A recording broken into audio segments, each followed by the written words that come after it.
Evening, everyone.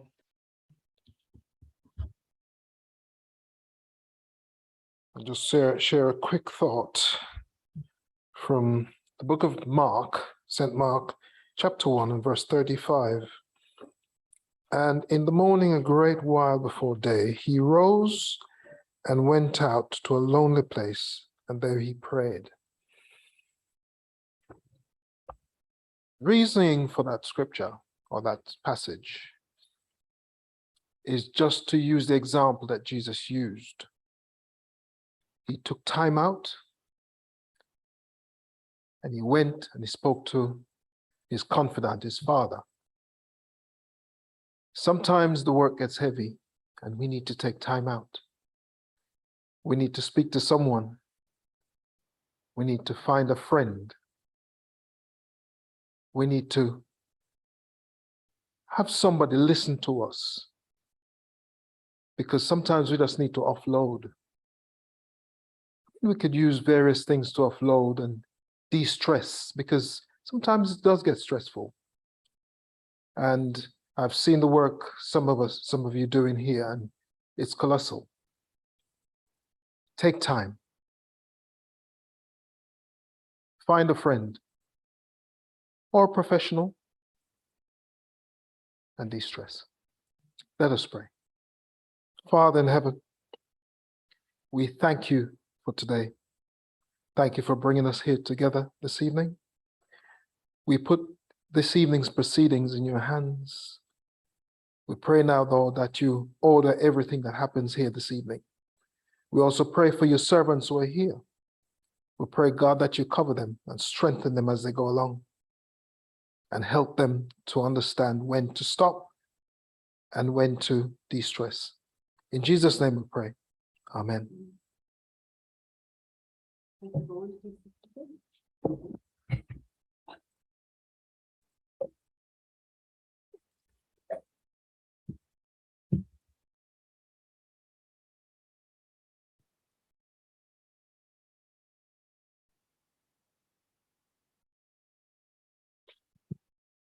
How are you all feeling this evening?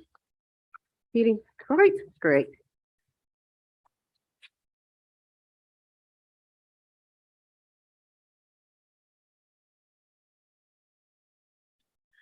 Okay, I will start. We want to welcome you to this meeting of the Council. Please note that this meeting is being live streamed on the Council's YouTube channel. Therefore, if you are partaking in the meeting, you are considered to be recorded and to the use of those recording for broadcasting. If you have any queries regarding this, please speak to Council officers. There are no fire drills scheduled this evening. If the fire alarm sounds, please leave the building immediately by the nearest available fire exit. If you are unable to use the stairs, a member of staff will assist you. The meeting will reconvene if it is safe to do so. Otherwise, it will stand adjourned. Members, when you're speaking, the traffic light system, air, and timer on this screen will indicate that you have 1 minute remaining. Your microphones will be operated by you within the chamber. Members attending online, please operate your own microphone. Before I begin, I understand that some members wish to speak following the sad passing of Her Majesty the Queen. Okay. And I will start with Councillor Gerald. Thank you, Madam Mayor. Much has been said about the sad passing of Queen Elizabeth over the last 13 days. But it is right that as a council, we're able to formally acknowledge and pay our own tribute to her today. Her late Majesty the Queen has been such a constant in the life of the nation. It's no wonder the country has seen such an outpouring of affection, respect, admiration, and thanks to her. We saw that in the queue and in the streets of the central London following Monday's incredible funeral. We've also seen it here in Merton, with all those who have come to the Civic Centre and our libraries to sign the books of condolence and to leave floral tributes. For over 70 years, the Queen dedicated her life to the service of our country, people, and the Commonwealth. And she fulfilled on that commitment and duty without hesitation or falter. She made sacrifices we will never know to do her duty. The Queen has been a uniting figure and a source of strength and hope for the country, there for us in times of trouble or difficulty. We all remember her broadcast to the nation at the start of the COVID lockdown. Somehow, she found the right words to calm a worried nation. Whatever your feelings about the monarchy, the Queen embodied values and a character that was the best of us. She inspired us and set an example. Many have referred to Her late Majesty as the grandmother of the nation, because she was that reassuring matriarch figure in the nation's life. She reminded us of our own families, particularly our own grandmothers, and of generations who are no longer with us. In mourning the Queen, we remember a remarkable woman and a remarkable record of service, a remarkable legacy that will no doubt live on. We also remember fondly Her late Majesty's many visits and associations with this borough over the course of her reign. The Queen's long reign symbolised continuity and service. And so it is that King Charles now picks up that duty, and he has already shown his commitment to service that his mother lived by. We offer our condolences to His Majesty the King and the entire royal family. Thank you.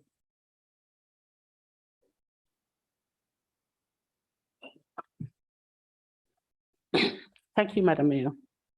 Queen Elizabeth II, 1926 to 2022. The Queen has gone, but her legacy will live on. The Queen was not just an anchor to the past, but a beacon of the future. Just as the world spun ever faster, she never stood still. She took the monarchy from an old-fashioned secretive institution, little change since Queen Victoria, and propelled into the 21st century, whilst allowing the public to peek inside. It was why a bad word was rarely had against her, why 14 countries kept her as head of state, and why we already missed her so much. She continued herself to a lifetime of public service when she was 21 years old, and once she became queen at 25 years of age, her dedication never faltered. Her love for her people and ours for her never wavered.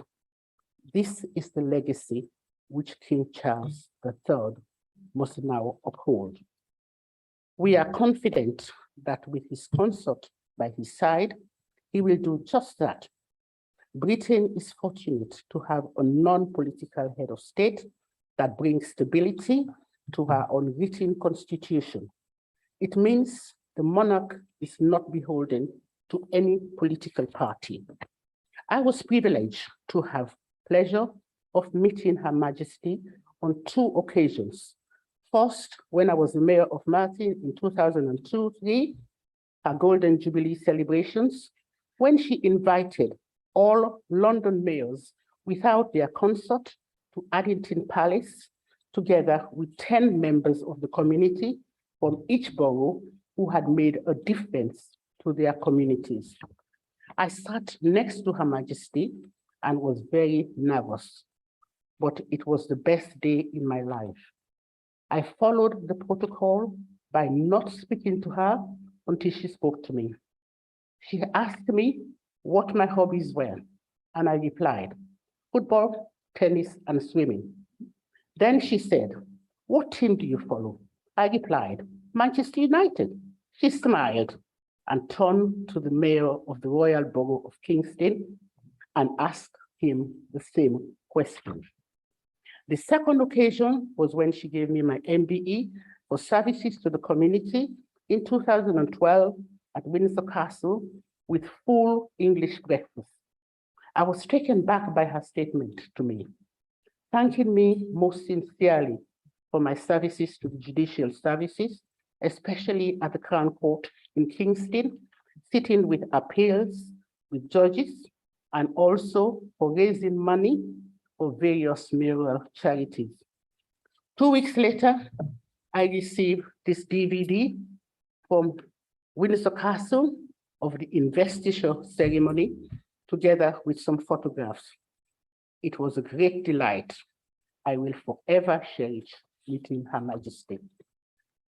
The world has changed since the passing of Her Majesty. She has been a great leader to our country and throughout the Commonwealth. With 2.5 billion people, she will be remembered for her love and devotion to many people. And she played a unique role for everyone.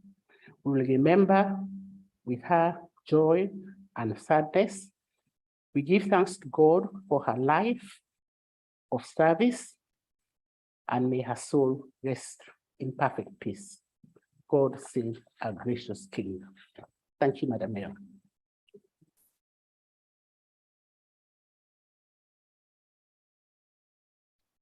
Thank you. Thought my mic is going then. Okay, Councillor Kohler, please. Thank you, Madam Mayor. I'm speaking on behalf of my colleagues in my group, both monarchists and Republicans. I'd like to thank Her Majesty for her love, her service, and her example. She transcended our differences, be they political, religious, those with faith, those without faith. Most tellingly, even monarchists and Republicans saddened at her passing, respectful of her service and thankful for it. She brought us all together. We saw that across the borough, outside the Civic Centre for the proclamation, at the many religious services many of us attended, and at the War Memorial, the 2-minute silence. And I'd like to commend Max for all his work in putting that together. We will all miss Her Majesty, and I'd like to say on behalf of my colleagues and my constituents, thank you for all you did. Thank you. Councillor McLean, please. Thank you, Madam Mayor.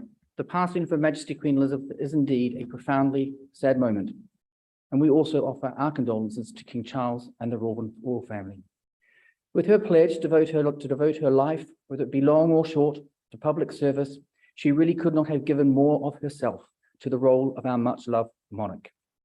The late Queen's dedication to the United Kingdom, the realms, and the Commonwealth was heartfelt. She has presided over many moments of significance, not only accepting change and progress, but encouraging it, particularly within the Commonwealth. Indeed, Madam Mayor, I am extremely privileged to be a citizen of 2 countries that Her Majesty was the head of state, the United Kingdom and New Zealand, both proud members of the Commonwealth of Nations, perhaps Her late Majesty's greatest legacy. When Queen Elizabeth II came to the throne in 1952, there were just 8 countries in the Commonwealth. Today, there are 56, spanning all corners of the globe. Our connection to the Commonwealth means we are part of a large global community of countries which have similar values and histories, a connection that will only become increasingly important in an ever-changing world. Her Christian faith was also deeply important to her and gave her a great sense of purpose. Duty, sacrifice, and service epitomized her remarkably long reign, and she crowned those virtues with grace, humility, and a love for her people. Your late Majesty, Oki Oki I Runga I Te Rangamihai, rest in peace. Madam Mayor, while we mourn the Queen, the crown is yours, and we now say, God save the King. Thank you. Councillor Fowler, please. Foley. Thank you, Madam Mayor. I don't want to echo what everyone else has said. Obviously, a very sad moment. I think it's been great to see everybody coming together. I was very fortunate to meet Her Majesty in 1985 at Westminster Abbey at a service to commemorate 40 years after the end of World War II. And I was selected as a cadet in Greater London, went there. It was a very proud day. Well, not only did I meet the Queen, but outside I was caught up in a little kerfuffle with the leader of the opposition, Neil Kinnock, MP, which for many people, and certainly two friends that were with me, that was the highlight of the day, helping Neil Kinnock into his car. But I think the services that Merton have done have been very good. The proclamation service, the service up at Village at the War Memorial that Max organised, fantastic. It's been great to see everybody coming together. Anyway, on behalf of all the residents in Merton Park, we send our condolences and God save the King.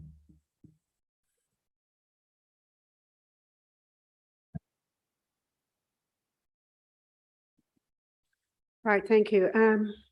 Just like to say, during the passing of the Queen, my deputy and I, we attended many services, both in church and in community. And what we noticed most of all is the togetherness. There were people from all over the world, and the peace and the love and the support, what was out there for everyone, it was out of this world. And I think the Queen had left a legacy for us all. And I would say, in one, the legacy of togetherness. And I hope we hold on to that. Thank you.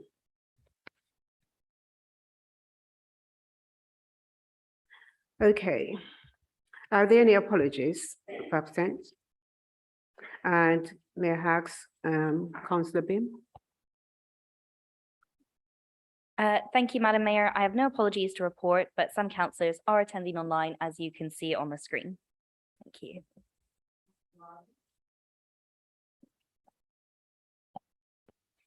No apologies, Madam Mayor.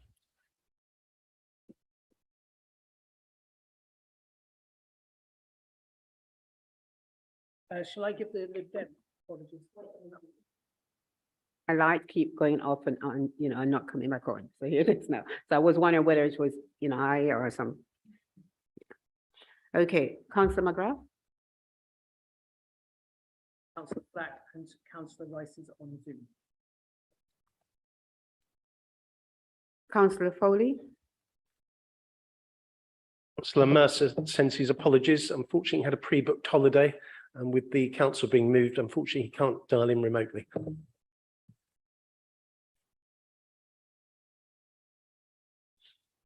Are there any declaration of interest?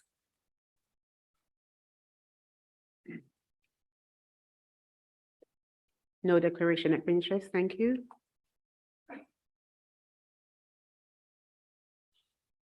The minutes of the meeting held on the 6th July 2022. Is there any dissent to the meeting of the minutes of the meeting held on the 6th of July? No? As there is no dissent, I shall take that as agreed. Thank you. Does the leader or chief executive have any announcement? Councillor. Thank you, Madam Mayor. Announcement from me on just an update on Galpins Road. As members will know, there was a gas explosion at Galpins Road on the 8th of August that tragically killed 4-year-old Sahara Salman and hospitalized others. This led to an evacuation of 500 residents from 200 homes and an emergency response involving council staff, ward members, partner agencies, and the local community itself. I know members will want an update on the latest position, and that's what I shall give now. A community assistance team has been created to support residents with a caseworker assigned to each of the 48 homes in the red zone who still are unable to return back to their properties. The vast majority of residents in the South Cordon area of Galpins Road have now returned home after the council arranged for a temporary road to be built to allow access. I'm sure I speak for all of us in thanking all those involved in the response. As leader, it really was humbling to see these efforts firsthand. Madam Mayor, I will continue to update members on our support for Galpins Road residents in my announcements at future meetings. Thank you. Thank you. Okay. My update, as we all know, I first became mayor in May 25th. Since then, we have been out doing many duties and engagements within the community. So far, we've done over 300 engagements. And we had a very nice bowling match, which of course the Lib Dem won us. Anyway, we raised some money, which was quite good. And we had to cancel a few of our fundraising events because of good reason, the passing of the Queen. And we have quite a few events coming up, which of course we will announce them as soon as we agreed dates and time. Do you have anything you want to say? No? Okay, just asking my deputy because we work together as a team, so therefore she may have something she wants to say away from what I'm saying. No? No.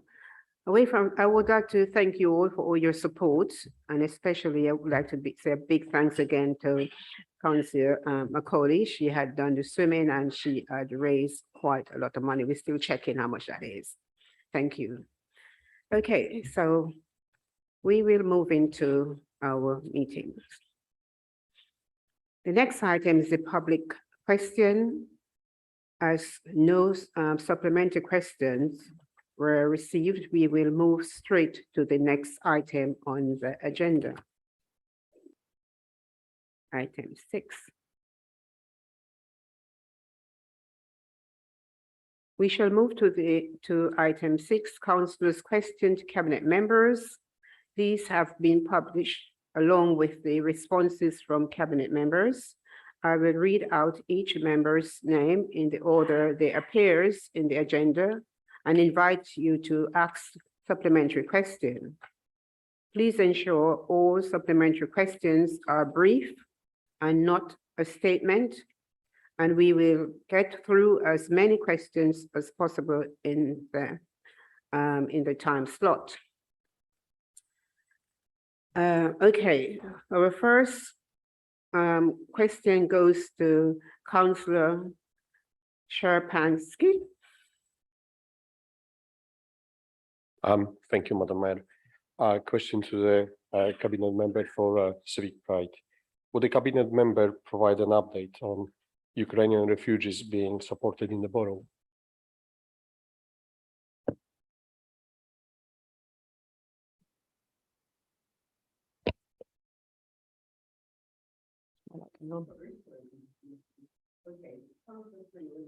Sorry. Thank you, Madam Mayor. Thank you very much, Madam Mayor, and I'd like to thank my colleague for his question, and we've provided some response on that, and the work is continuing and it's not going away. This crisis is not going away. We need to support the Ukrainian citizens that are with us. And can I take this moment to thank particularly the charitable groups and the voluntary community sector groups that have been supporting our Ukrainian citizens who are with us in the borough of Merton, including one led by one of our colleagues here, Polish Family Association, led by Councillor Szypanski, who've been doing extraordinary work supporting some very vulnerable people. Thank you very much. Councillor MacArthur. Thank you, Madam Mayor, and thank you to the Cabinet Member for their response. I'm pleased to note that the Cabinet Member recognises the extreme difficulties faced by small businesses at the moment, although I had hoped to see a reference to initiatives such as those adopted by other councils, offering grants to businesses to help them reduce energy usage, bills and carbon emissions. However, I'd like to ask about the Merton Local app that you mentioned in your response as being a significant step. I'm aware of the figures in June, but I wonder if you could give us the current number of users and usage and how it will be evaluated to determine whether it is achieving your stated aim of boosting local businesses and revitalising the high street. Thank you. Thank you. Councillor Christie. Thank you, Madam Mayor, and thank you, Councillor, for your supplementary question. The latest figures that I have, I can check when they're from, but the latest figures that I have are that more than 300 businesses have signed up to advertise and promote themselves on the app. That's more than the 200 that we were initially hoping for, so we consider it a success on that basis. And in terms of the number of residents that have downloaded the app and assume are using it, we have more than 3,000 residents who've downloaded it. So again, you know, and credit to my colleague, Councillor Stringher, for her work on this, a significant success.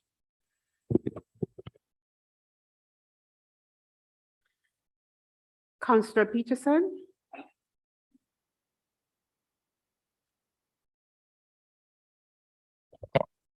I thank the Cabinet Minister for his answer. However, residents are being hard hit financially by these many LTNs. Between January 21 and March 22, the Links Road LTN issued £550,000 in fines, and the Sandy Lane LTN issued £275,000 in fines. Clearly, the current road signing is insufficient as so many residents are being fined. Will the Cabinet Minister stand with hard-pressed residents and remove these money-making LTNs? Before I ask Councillor Alan British to respond, I've just noticed. Oh. Yeah, there's a flickering light up there somewhere. And I just want to let you know that it caused a little bit of discomfort, so we do apologize for it. Okay, thank you. Okay, okay. All right, yes, we are going to try and turn off that section, so, you know, we'll be more comfortable. Thank you. Sir? Okay, thank you. Okay, Councillor Alan British, will you respond? Yes, thank Councillor Patterson for his question, for his interest in LTNs and for his supplementary. And I'm very happy to meet him to assuage his concerns that these are money-making schemes. These are actually part of his government's drive to reduce congestion. So if he has any, he's called me a cabinet minister, that would be great if I was in the government. But if he has any concerns, please do get in touch with the Conservative Transport Cabinet member. But I do commit to meeting Mr. Patterson, Councillor Patterson, so we can talk over these issues that are aimed at safeguarding residents, making our streets safe and reducing congestion. Thank you very much. Councillor Gould. Thank you, Madam Mayor, and thank you for the response. Further to my question with our concerns for elderly residents, does the council have plans for warm banks in libraries and community centres looked at by other councils? This would be a place for elderly residents to keep warm, who will remain afraid this winter to turn up their heating in case of larger energy bills.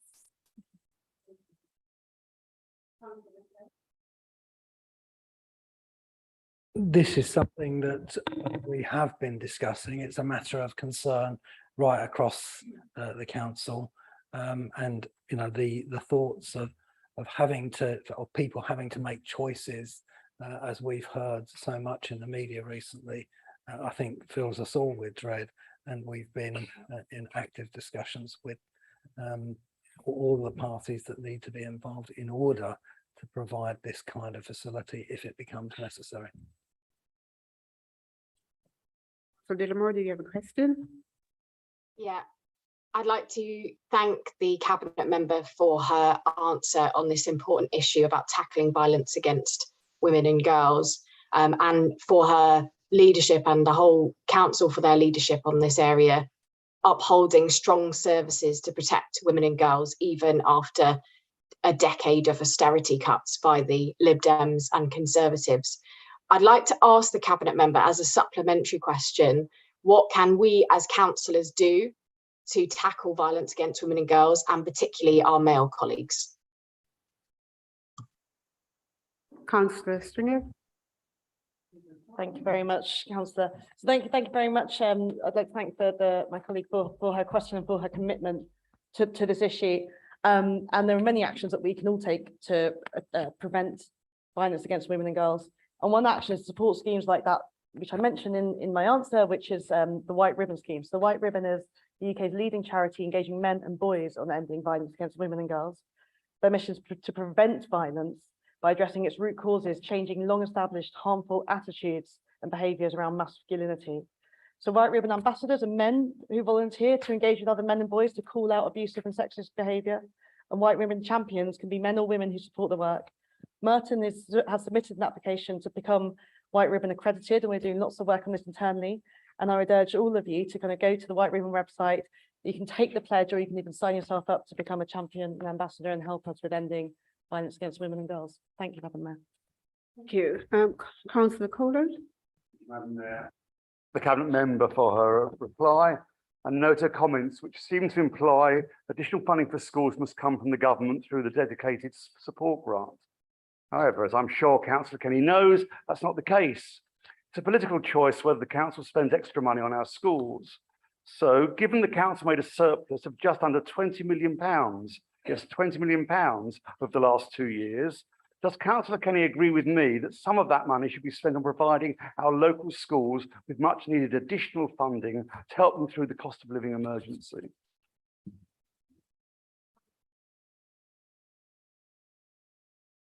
Thank you. Thank you for your question from Councillor Flack and asking the supplementary on her behalf. Yes, we do.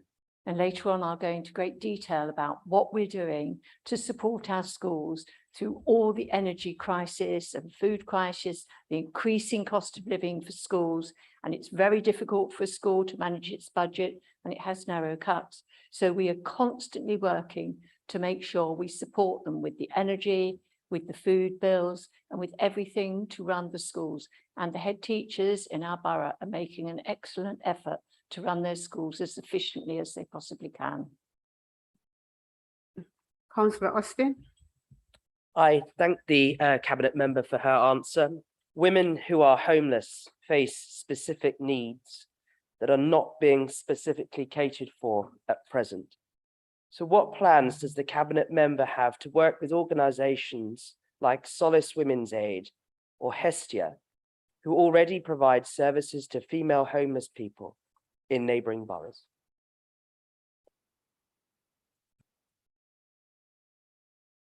Thank the Councillor Austin for his question. And I'd just like to say to you that the councillors apologise again for errors on the part of this case and any undue stress caused by the young person in question. This case was dealt with by the local authority ombudsman, and the council accepted the ombudsman's finding and has put in place the agreed actions and responses to the recommendations. Thank you. Thank you. And the final question goes to Councillor Butcher. Thank you, Madam Mayor. Can I start by wishing the Cabinet Member a happy birthday? And then can I ask him what he would consider the most important aspect of his plan for health in the borough? Well, thank you very much for the good wishes on my birthday. I can't think of a better group of people to celebrate the occasion.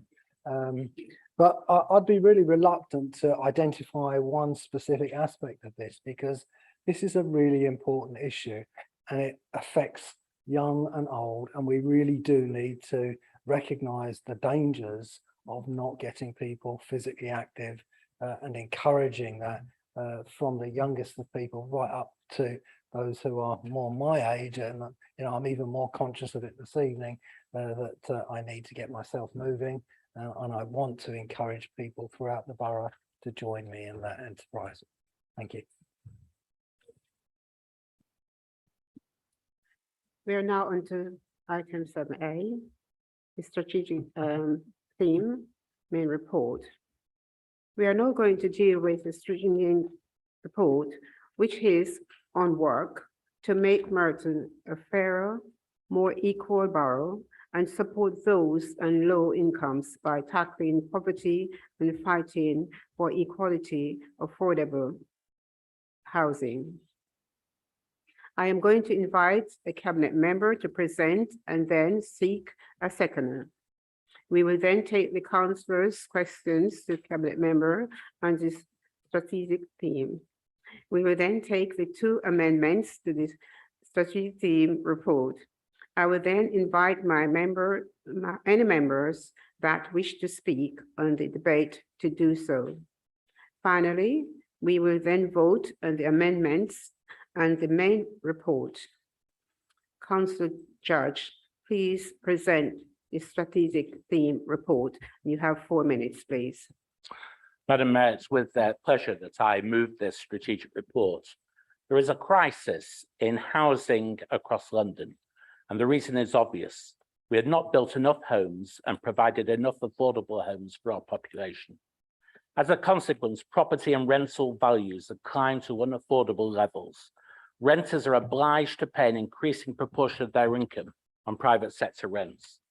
For those who are unable to afford these high rents, the state steps in and pays money in housing benefits, effectively subsidizing the private rented sector. The equivalent of the many billions spent on housing benefit to subsidize private landlords used to be used for new affordable housing. For 40 years, councils have been effectively prevented from building in numbers. The philosophy of conservative governments has been against the provision of public sector housing. 2 million good quality council homes have been sold and not replaced. Council house building fell from more than 105,000 a year in 1975 to less than 500 a year 22 years later. Because young people now find house purchase increasingly difficult, house ownership as a percentage of all housing has fallen by 10% since 2000. So much for property owning democracy. Whilst local authority housing has fallen by more than 2/3, and the number of private rented properties have doubled. In Merton, we have 9,500 people on the housing waiting list. In response to such a crisis, we are resolved to do what we can to have an impact. We are going to build truly affordable, well-designed homes that meet acceptable environmental standards, building out the 4 sites that were granted planning permission more than 2 years ago for the former Moranton Housing Company to provide 93 homes. We are seeking grant funding from the GLA and hope to be successful. In any event, these homes require further architectural work before they are built out, and we are directing £300,000 to this purpose. Second, we are considering how we can pool land and properties in specific locations with housing associations to build new homes and community facilities. Third, we will consider how every piece of land we own might meet the need for housing, whilst also maintaining services and protecting public open space. Fourth, we will consider opportunities to buy land to assemble building sites.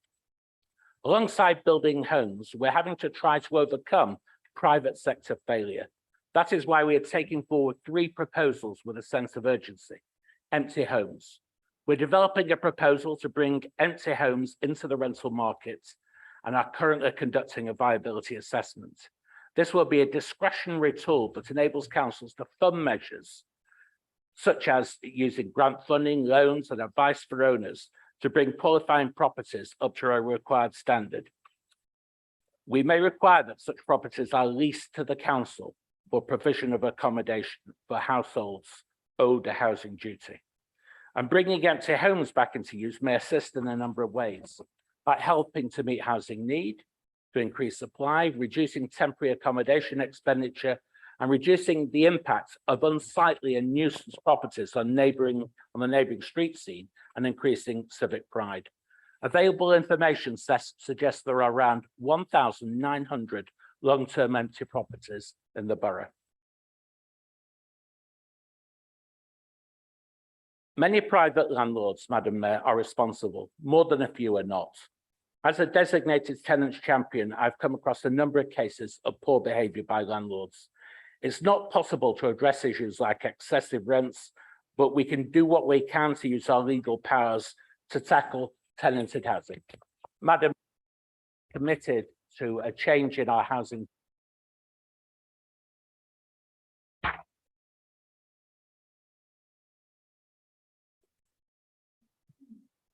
This has been seconded by Councillor Mandley, and this is her maiden speech. She has 4 minutes. Thank you.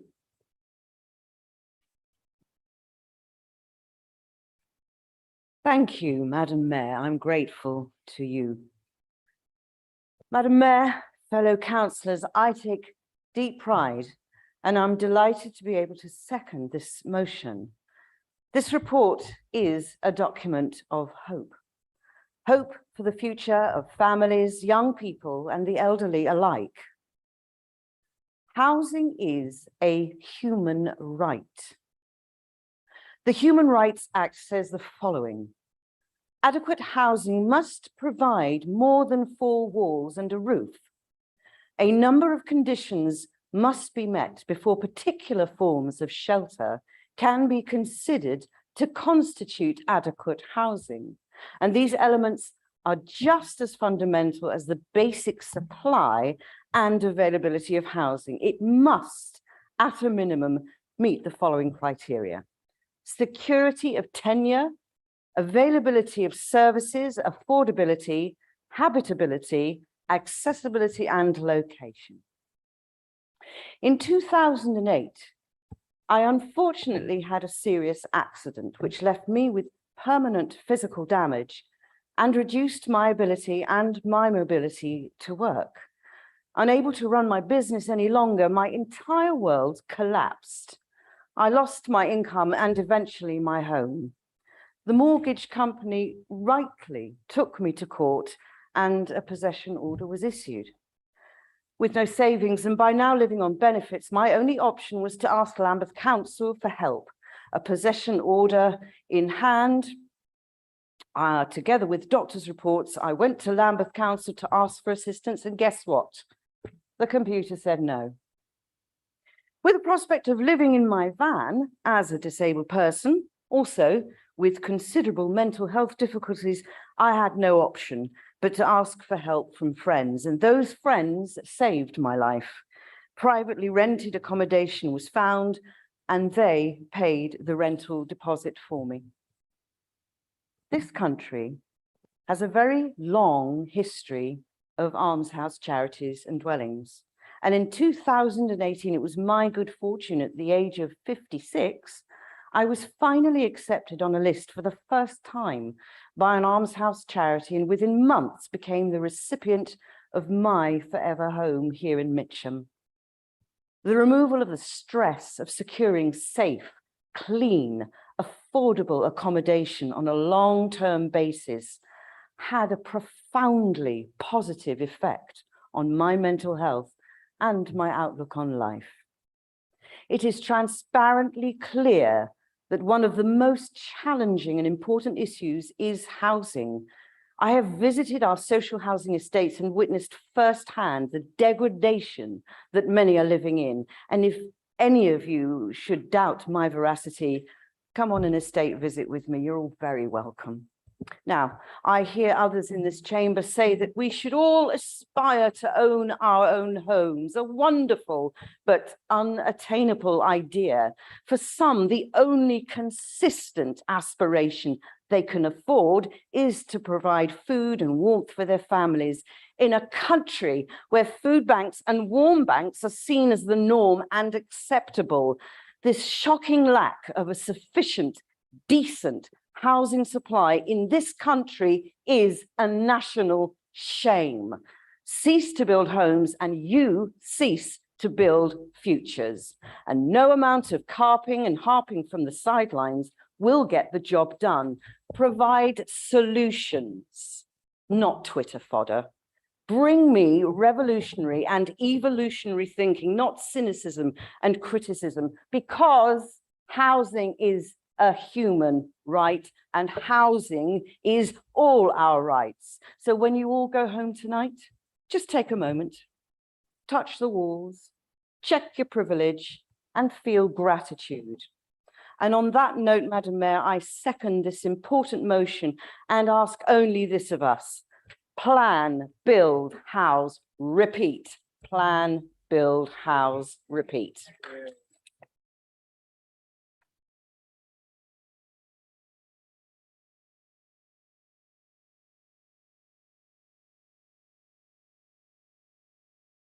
Okay, we're going to supplement for questions.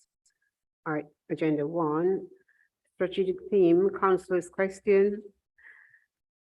We will now take councillor's question on the strategic theme and then continue with the debate. Firstly, Councillor Brim.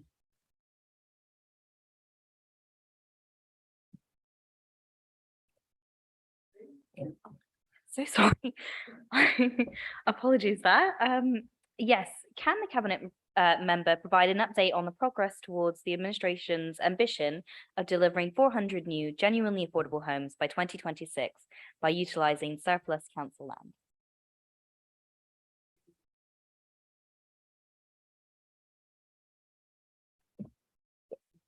Well, Madam Mayor, I think we are making significant progress in fulfilling that ambition, and we're doing it with speed and urgency. We had 4 old planning applications.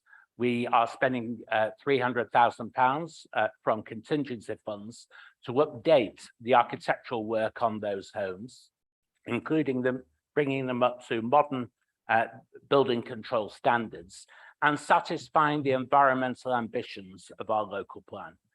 We intend to deliver those homes in the next 18 months or so, and that is our firm determination. Thank you. Okay, now Councillor Fairclough. Thank you, Madam Mayor, and I thank the Cabinet member for his somewhat brief response. For the benefit of new councillors, the trial of the Tenants Champion Service was a Liberal Democrat proposal agreed by July Full Council in 2021, so we could actually learn what worked and what didn't. Oddly, it's not mentioned in the report, although it's now cropped up on the Cabinet's agenda. I would like to ask the Cabinet member, given the strategic theme report is a list of activities carried out in this area, why there's no reference to it in the report, and if there have been discussions at any level with the London Borough of Richmond, which has run a very successful Tenants Champion Service for the last decade. Thank you, Madam Mayor. Been direct discussions with Richmond, nor other boroughs. Certainly, I feel, having just been appointed recently to the role, it's a settling in since May.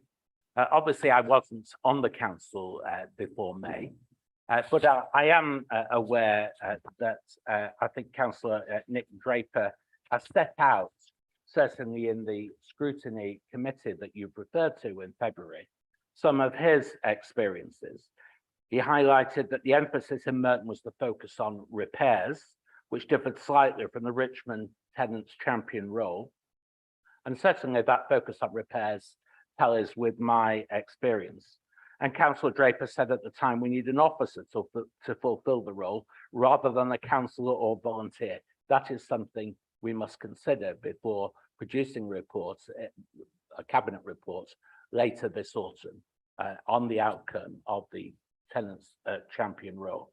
I can certainly say it takes a lot of time, and there are certainly arguments for a dedicated resource, but we haven't made any decision on that as yet. In respect of Richmond, they have been doing this for 10 years. They've had several tenants champions over that time.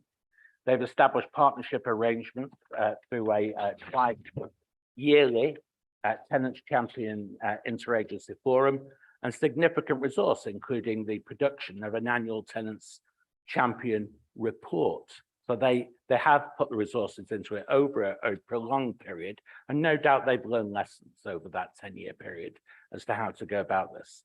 I noticed they also have a focus on seeking effective joint working to ensure that services are working well together, particularly with regard to antisocial behaviour.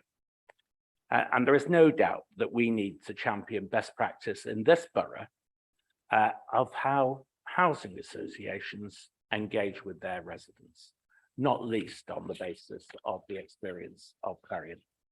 Thank you. Councillor Skeet.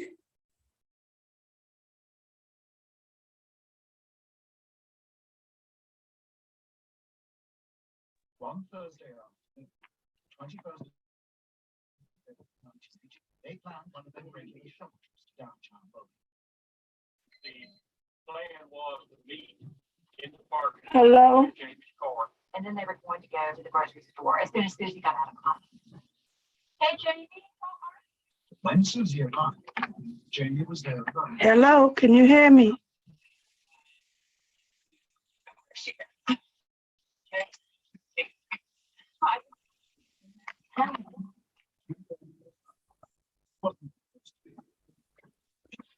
We can hear you. Please go ahead. With what?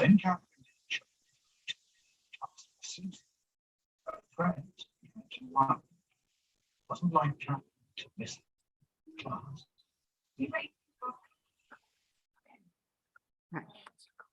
Right.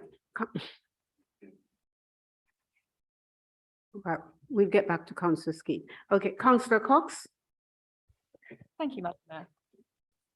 The answer then is that none of the properties comply with the Decent Home Standard, even though it was supposed to be reapplied by Clarion in February 2016 when you were in Cabinet. Why has Labour failed to ensure that the Decent Home Standard was reapplied? We're seeking not the Decent Home Standard, but a much higher standard in East Fields and the other estates belonging to Clarion that are subject to regeneration. Decent Home Standard will be a lesser standard. If we sought to reapply it, we couldn't continue with the regeneration, and residents would be left in the hopeless systems-built homes that were put up some time ago and are now frankly out of date and are failing residents. That doesn't take away from the fact that Clarion need to do what they can morally to actually maintain their properties to a good standard. And it is clear that that was not the case in the recent past. But we wish to encourage Clarion to press ahead with the regeneration so that residents in East Fields can have the decent future homes to modern standards and modern energy efficiency standards and good recreation spaces that we're seeking. Thank you for your supplementary. Thank you. Councillor Desiree.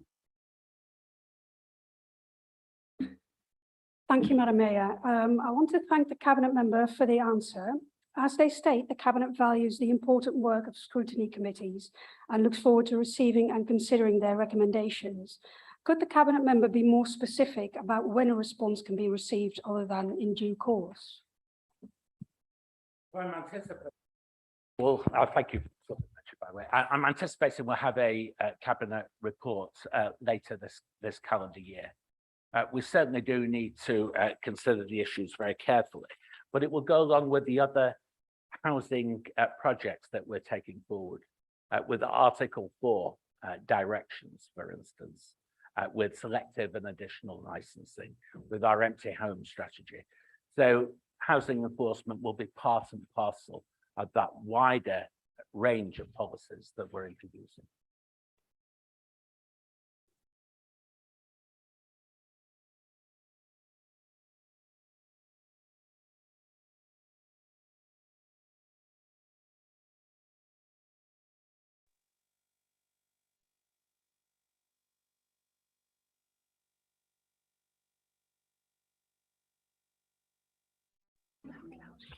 Councillor Rice. Yes. Hello. Sorry I can't be with you. Thank you, Madam Mayor. I'm aware that there's a lot of information on retrofitting on the London Borough of Merton website, and that Councillor Irons on this very day has asked councillors to inform our ward residents about the Mayor of London's Warmer Homes programme. But meanwhile, other boroughs are winning awards for innovative programmes.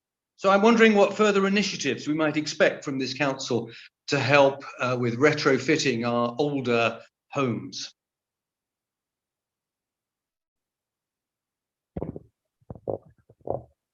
The substance, thank you for your supplementary, the substance is in what we do rather than the awards that we win. We have a very substantive answer here that draws together a number of projects, of grant funding, of initiatives that we're taking forward. And we're doing absolutely everything we can within the capacity that we have. But key to it is going to be to engage with residents through partnerships. Partnership with housing associations, partnership with residents associations, with charities, and possibly as well the further education sector, which is educating young people in the skills that will be needed for the green industries of the future. So we do have an ambition to be exemplary, and we will pursue that as far and as fast as we can. Thank you very much.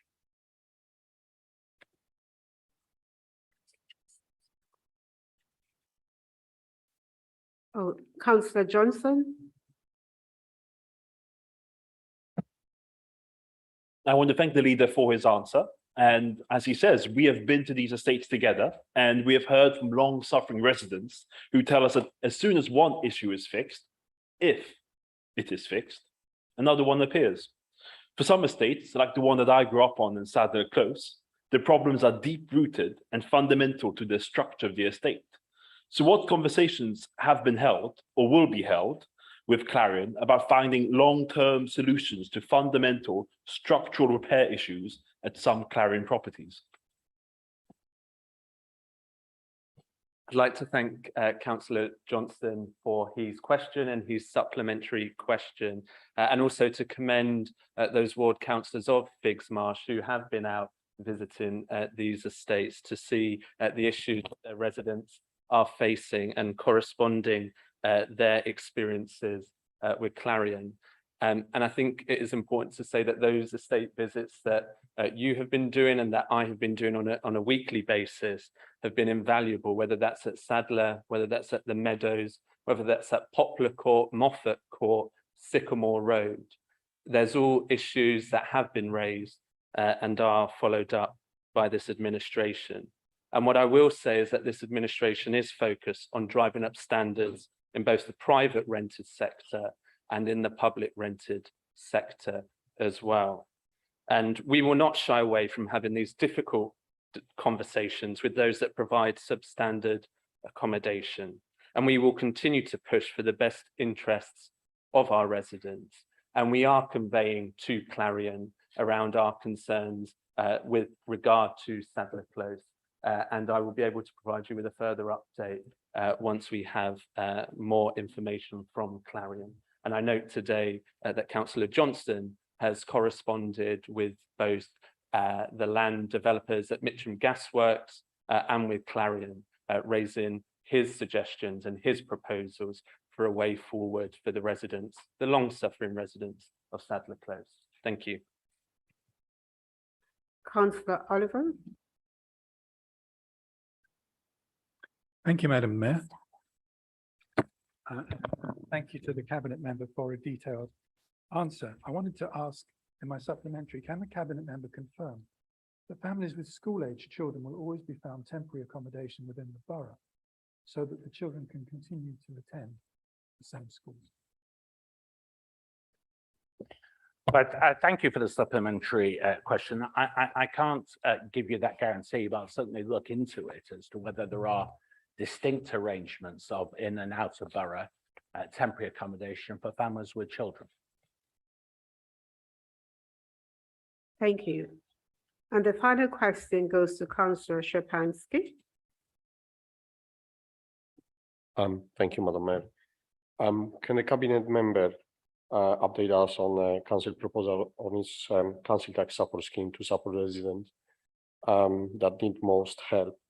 Does the Cabinet member think that the Merton's Law Council tax is essential part of helping people through the cost of living crisis? Thank you, Madam Mayor. Thank you, Councillor Szczepanski, for the question. In terms of the question around the council tax support scheme, you'll have seen in the written response that we're going out to consult on that scheme and whether and how we keep that scheme in the following financial year. In terms of whether low council tax has helped or will help residents as we go into this cost of living crisis, I absolutely agree. You know, he will recognise that Merton has a long history of keeping council tax low, much lower than our neighbouring outer London boroughs. And that is in no small part due to the strong financial management of Labour administrations over the past 12 years. residents have recognised that strong financial management as they keep electing Labour administrations. But I hope that residents will endorse the steps that we're also going to take after tomorrow's cabinet meeting, where we'll be considering options to allocate the first part of our emergency cost of living fund. So I absolutely endorse this comment. Thank you. As there are no strategic theme motions were submitted, we now move to the amendments of the strategic theme main report. Conservative amendments, please. And we will take them in the order they were received. The first amendment, standing in the name of the Councillor Austin. Councillor Austin, please move your amendment. You have 4 minutes, please. Thank you, Madam Mayor. I thank all who produced this report and propose the amendment, which Councillor Holden will second in more detail. I record my heartfelt sadness at the death of Her Majesty the Queen, someone known for her commitment to the well-being of all communities on the royal estates and beyond. I hope we look to her magnificent example.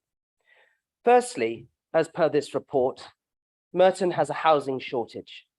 This not only exacerbates homelessness, perhaps we have such low numbers of households in temporary accommodation because of such low levels of it, but has a corrosive impact across society and is of profound detriment to the young, to my generation. The statistics of affordable houses being built in Merton speak for themselves. The construction of affordable dwellings, the regulation of landlords, and homelessness are all interconnected.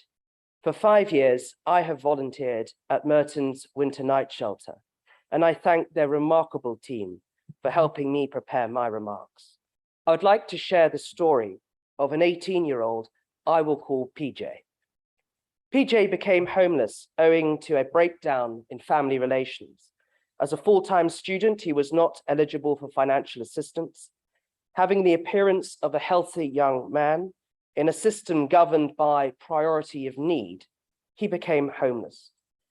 PJ faced an unbelievable choice. He could opt to stop his education, receive financial support, and gain a roof over his head, or continue studying at the price of being homeless. He chose the latter, and when I met PJ, he had been found keeping warm in hospitals during the winter nights. This report outlines complex processes, but omits data on who the homeless actually are, the cause of their homelessness, their needs, or their backgrounds. As per PJ, this is vital data to ensure we accurately discern the success or failures of our policy and our interventions. Our day centre data reveals the situation in Merton today. 37 people enter per day, and of that 37, 10 are currently rough sleepers. Most are men, as women remain far more hidden. They are more likely to self-medicate through alcohol and drugs, more highly likely to be subjected to trauma, 17 times more likely to be the victim of a violent assault, 14 times more likely to be verbally abused than the average person. The longer someone is homeless, the more vulnerable and complicated their situation becomes. Context matters for successful policy. PJ's entry point to the system was via Merton's only winter night shelter, not the council. Neither the shelter or other such organizations are properly referenced or evaluated in this report, despite being integral to our ability to tackle homelessness, not peripherally. In that spirit, I must share, for the second year running, that Merton is not set to have a winter night shelter this year. Winter is fast approaching, and I urge the council to undertake arrangements, as others have already done, to ensure that Merton's winter night shelter operates this winter of all winters. This is about people and not process, and it is an exercise in discretion and discernment, but also of partnership with all who handle these most sensitive of cases for the most vulnerable members of our community.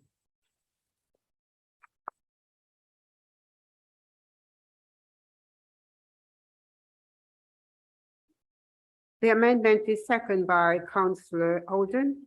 You have 4 minutes, please. Thank you, Madam Mayor. I second this Conservative amendment to the strategic theme report. As Honorary Alderman Dean used to regularly say in this place, you've done nothing for the people of Mitcham, and especially the estates like Eastfields. The years go by and there has been little action to make the estate up to the decent home standard or ensure the regeneration of the estate. The regeneration was voted on by this council in July 2014. It is now 2022. It is time to look after the residents of Mitcham and ensure the homes are of decent standard. Madam Mayor, we recognise some affordable homes have and are built, as the appendix to the report outlines. But the truth is, all too often, the planning department or the planning applications committee simply roll over and allow developments with little or no affordable housing units.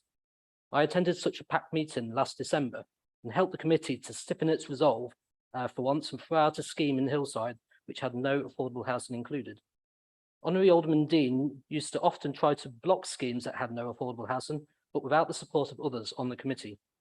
As your own Mayor of London has a strong intention to have 50% affordable homes built in developments across London, then I strongly encourage you to back your own Mayor and vote for our Conservative amendment tonight.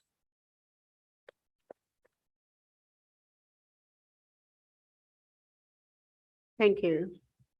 We now take the second amendments. Councillor X, please move your amendments. You have 4 minutes. Thank you, Madam Mayor. Cross party this evening, it's very clear we all agree that Merton needs more housing and needs more affordable housing very badly. So I'm delighted to hear Councillor Judge's proposals and projects, but there is much to achieve.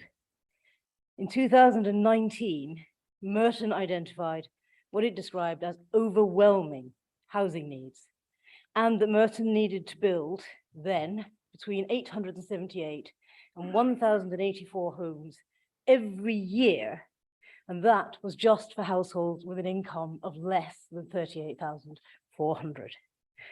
Now, under the London Plan, we have an obligation to build 918 residential units a year, every year for 10 years, and 50% of those should be affordable housing. The borough faces a number of problems in delivering this, as the report makes very clear. The figures provided yesterday for 2019 to 22 show that the percentage of affordable housing in developments by private developers can be as low as 10%. It's often only 20 or 25%. And the actual number of completed units of accommodation is far too low. 2019, 56 completions, of which 34 were affordable. 2020, 768, that was the Plough Lane development, of which 257 were affordable.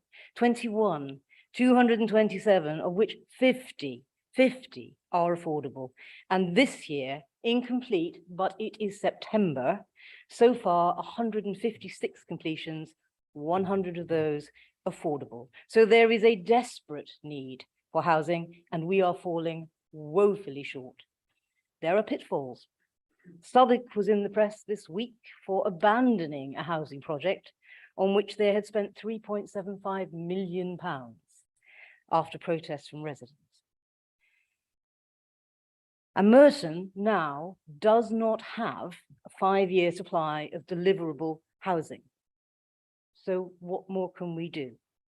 In October last year, the Mayor of London commissioned Sir Lord Robert Kerslake, former head of the civil service, and I deduce a formidable intellect, to review the GLA's housing delivery. And that report is now complete and available.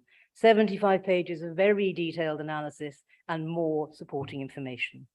Lord Kerslake made 15 recommendations, and the Mayor of London has accepted every single one. Now the London Borough of Lambeth have asked Lord Kerslake to bring his expertise to bear on their delivery of housing stock, and he is conducting a review for them. Merton needs this expertise. We are failing to deliver our residents' needs. We were told yesterday there's to be a report into Merton's housing delivery option for council on the 10th of October. This is a step in the right direction, but should not mean we are closed to other ideas. Merton can only benefit from Lord Kerslake's now considerable expertise. For the sake of our residents, we should be talking to Lambeth and thinking about whether we should do what they have done. And we can and should be considering this now. That is why I ask everyone here to vote for this amendment. Madam Mayor, I move this amendment.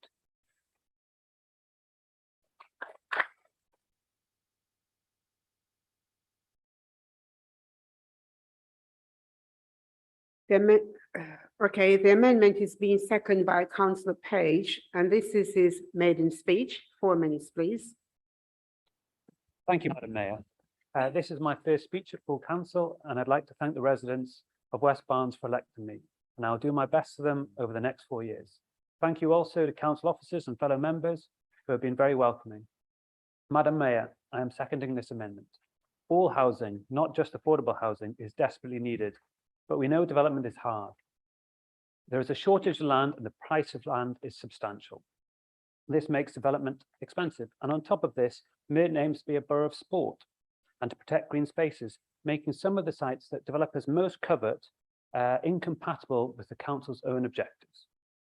As land usage and land supply will be covered in the review, this may give the council fresh insights in how to use legal powers and the planning process to optimise land use in Merton.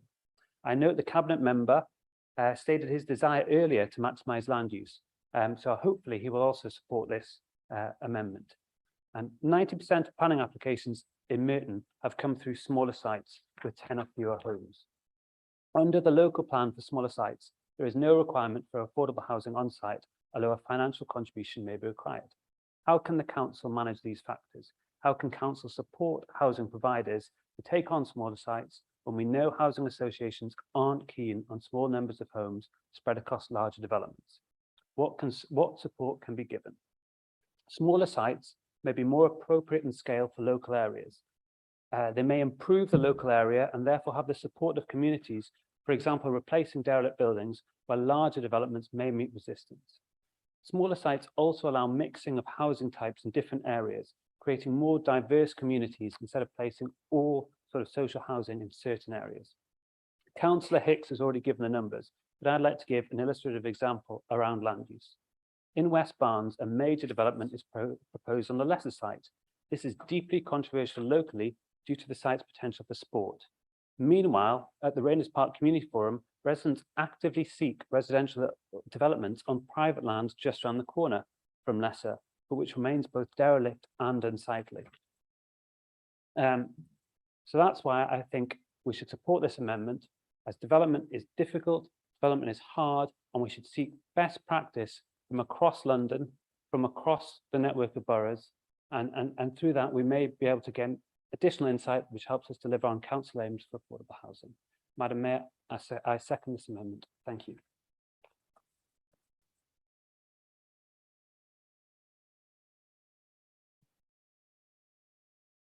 Thank you. I have the following listed to speak. Councillor Flakov, you have 4 minutes, please. Thank you, Madam Mayor. I'm pleased to respond to this report on behalf of the Liberal Democrats. I thank the officers for their work. Madam Mayor, many families in Merton are finding it difficult to afford to stay in the borough, and they're being forced to consider moving further away, whether that is because house prices have soared, or because private rent has become unaffordable, or because demand for affordable housing far outstrips supply, with 8,229 residents on the housing register. There are things that can be done to ensure the supply of affordable housing is maximised in Merton. Madam Mayor, the sharp-eared among you may have noticed the numbers on the housing register. That's because, Madam Mayor, these aren't my words. They're the words of the chair of a 2015 task group on housing supply and affordable housing.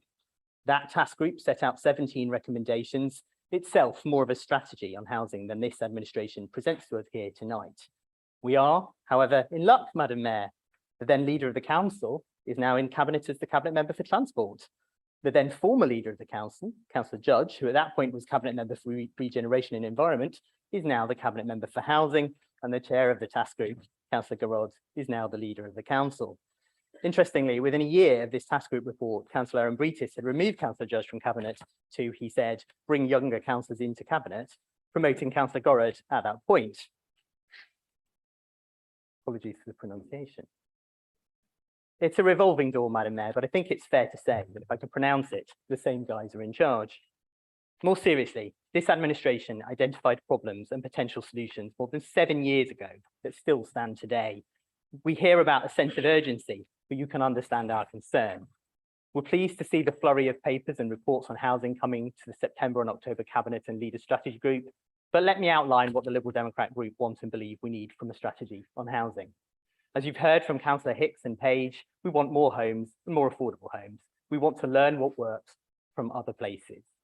As you will hear from Councillor Oliver, we want fewer people to be left sleeping rough. We want to see an empty home scheme used to reduce our temporary housing list and an effective selective licensing scheme. As you will hear from Councillor Dresselars, we want more support for renters, be they private sector or housing association tenants. And we question the enforcement policy that required housing association complaints processes to be exhausted before action. The former tenants champion Nick Draper highlighted significant repair issues in the private sector. The leaders' visits have been good PR stunts, but the fact that serious problems are found with a quick visit highlights really serious problems. That Merton hit the national news on this in summer 2021, and yet there's still the same now, suggests the administration hasn't and isn't treating this seriously enough. And lastly, but not least, Councillor Gallier will discuss that we want more accessible homes. The Conservative Group amendment is not something we particularly object to, although we note their recommendation B amounts to simply asking members of the Planning Committee to follow the law. We of course agree that housing targets should be adhered to, but the issues are more subtle. What is the message that developers get from our planning offices during the pre-application stage? How is our viability expert working out? Do we need change at a national level around viability and affordable housing? Madam Mayor, there are themes that run through our responses tonight. We need to learn what works, taking in best practice and the evidence, and we need to communicate with people, whether that's disabled people on accessibility needs, renters on sorting repairs, or homeowners on how to retrofit their properties. Thank you, Madam Mayor.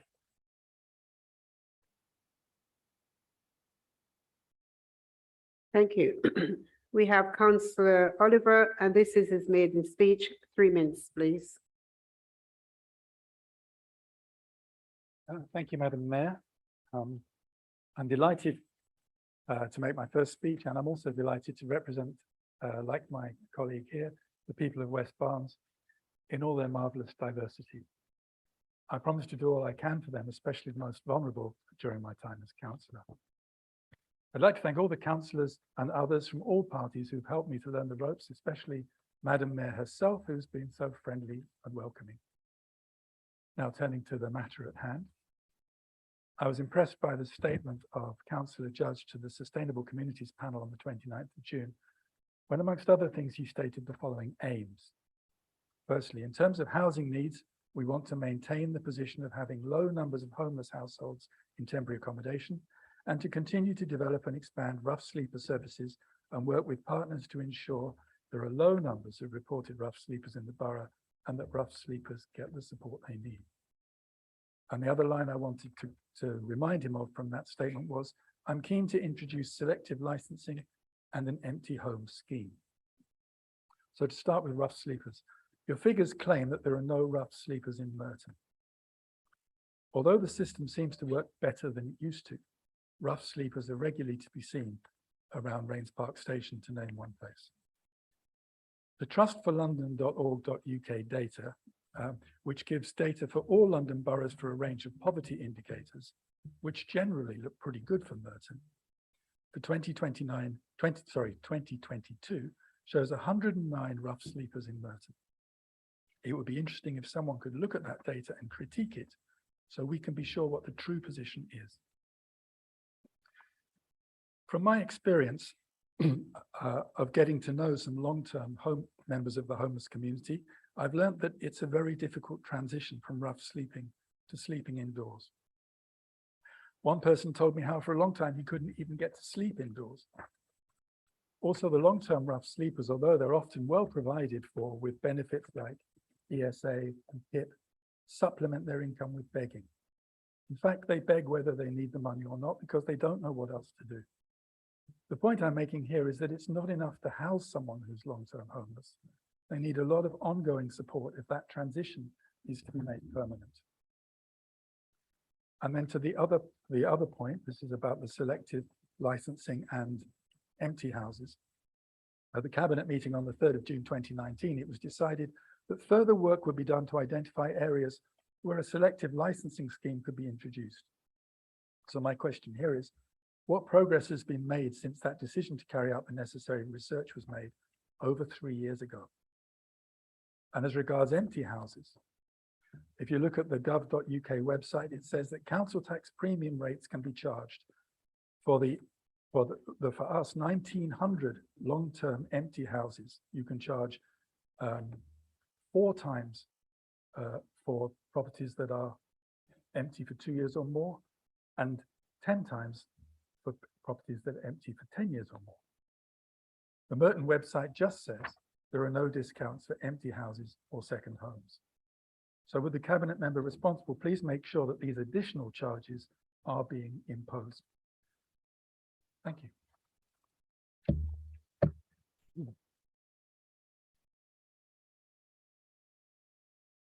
Thank you, Councillor Dressler. And this is our maiden speech. You have 4 minutes, please. Thank you, Madam Mayor.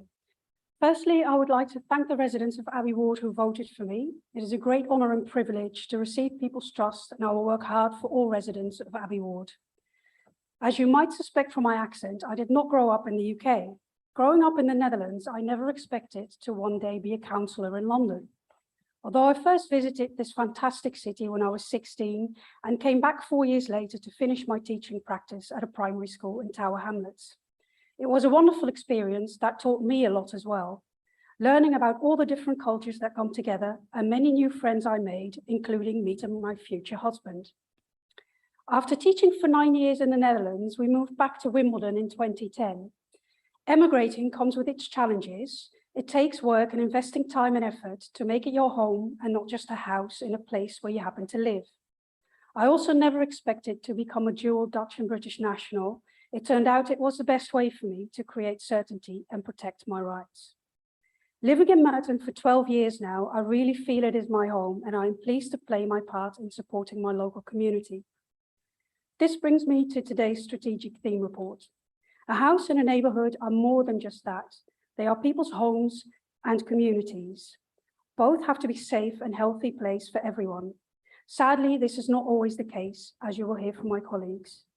The report states private sector housing makes up a significant proportion of Merton's housing stock, that the majority are in good condition and well managed, and that the council takes a proactive approach to dealing with rogue landlords and improving housing conditions.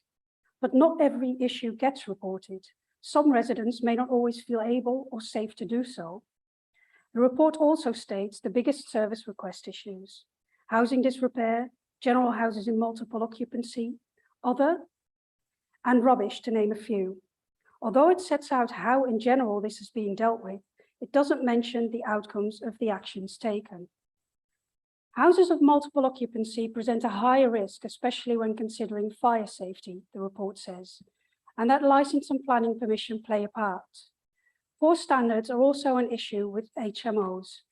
With 457 licensed HMOs in Merton now, the report states officers are working hard to identify any others and a holistic approach is pursued.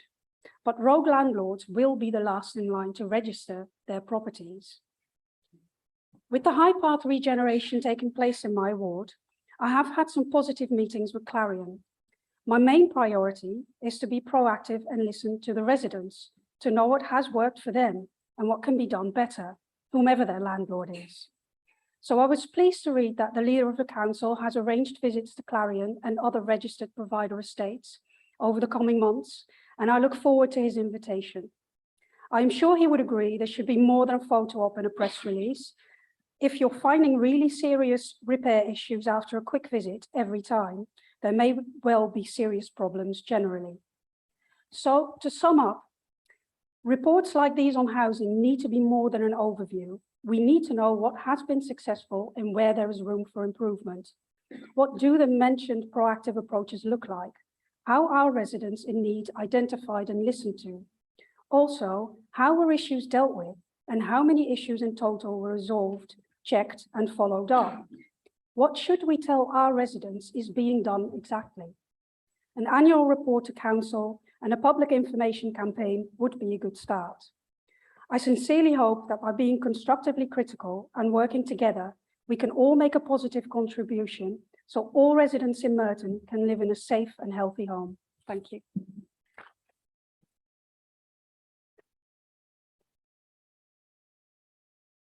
Thank you. Councillor Rice, please. And this is maiden speech. 3 minutes, please.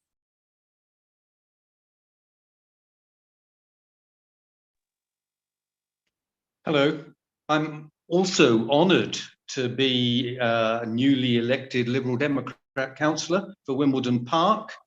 I've lived in Wimbledon for 35 years, absolutely love the place, and I'm passionate about supporting our community. Moving on to the report, I think you've missed a trick, to be honest, with this report. You had a chance to get 3 birds with 1 stone. What am I talking about? Well, there's the cost of living crisis, that's 1 bird. You've got the energy crisis, that's another. And we've got climate change. And there's nothing on what the council is doing to help householders refitting their homes so they can stay warm, avoid wasting money with poor insulation and minimizing polluting the atmosphere. Britain has got the oldest, least energy efficient housing stock in Europe. Merton is pretty typical. 1/3 of all our heating is escaping through the old house. We've estimated in a report that 46% of our greenhouse gas emissions are coming from residential houses, 34% from commercial, only 19% from transport. Now, everyone, including us, can see that reducing the need for heating is better than subsidised heating. So how's Merton doing? Well, I'll leave you to judge. We had the Mayor of London's energy efficiency programme launched to help provide financial help with retrofitting. Between 2017 and 2020, here's some figures from local boroughs. Wandsworth managed to treat 106 homes. Merton, a paltry 41, while Sutton achieved 1,177. Just a little bit more about Sutton. Sutton invested £1.7 million in retrofitting, 50% of it coming from central government. They initiated a pilot scheme, launched the Sutton Housing Partnership. The project's generated an average saving of £135 a month per house, and it's shortlisted for a Retrofit Project of the Year award. But it's not just a Lib Dem council that can do these things. A Labour council has done something fantastic as well. Rhondda. The Rhondda case study is worth looking at, guys. They realised they spent £2 million a year heating their schools, leisure centres and care homes, so they took action. They piloted a scheme, got 10% reduction in energy consumption, saving £1 million in 5 years. That's 500,000 trees. It's the equivalent of removing 7,500 cars from the road.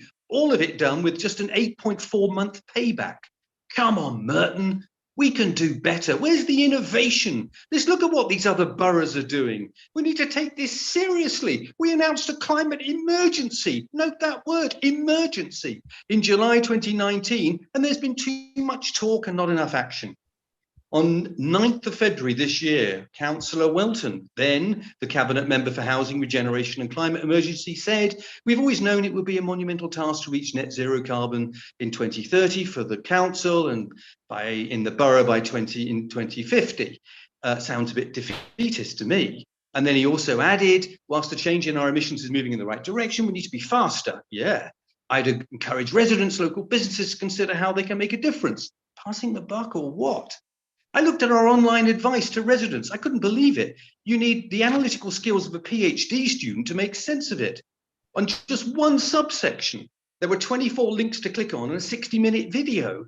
Nowhere could I find anything helpful on how to draft proof an Edwardian semi. So here's my call to action. Greater clarity of advice on retrofitting, much more engagement with homeowners, and let's look at what other councils are doing that's working, and let's be innovative. Thank you.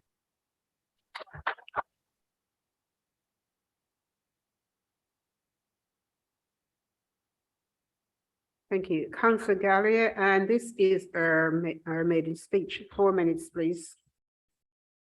Thank you, Madam Mayor. As this is my first speech at full council, I would like to thank obviously the Wando residents who voted me in at the last elections. I am and will be working hard for them and the whole Wando community. Although I'm originally from Malta, I have been living in London for 15 years and Merton has been my home since 2016. I studied architecture back home, then I was lucky to come on an internship to London, and I have spent my career mostly working on rail and infrastructure projects here. However, in the past few years, I have specialized in accessible and inclusive design, supporting architects and others during the design development to improve the human experience in the built environment, especially the death of disabled people. My experience is that despite everyone's good intentions, competing demands means accessibility and inclusion is far too often the first thing that falls off the decision maker's radar. That's why my passion for representing those with accessibility needs will be at the forefront of my council work. Unfortunately, the strategic team report fell short of reassuring me that we are doing enough to provide accessible homes. The paper briefly covers adaptations for renters with disabilities, which I'm pleased to see, obviously, but it doesn't provide much else when it comes to providing accessible new housing stock in the private sector. So why do we need accessible homes that provide step-free access and are easily adaptable? Well, the 2011 census found that nearly 1 in 5 people in England have a disability that limits their daily activities. And as our population ages and life expectancy increases, this number will only rise. And therefore, the benefits for providing accessible homes isn't just for disabled people or wheelchair users. Accessible homes are hugely beneficial to all of us, allowing for independent living when our situations or circumstances change. Accessible homes allow people to age in place comfortably and keep living in an independent life. They may also help reduce social care needs and related costs.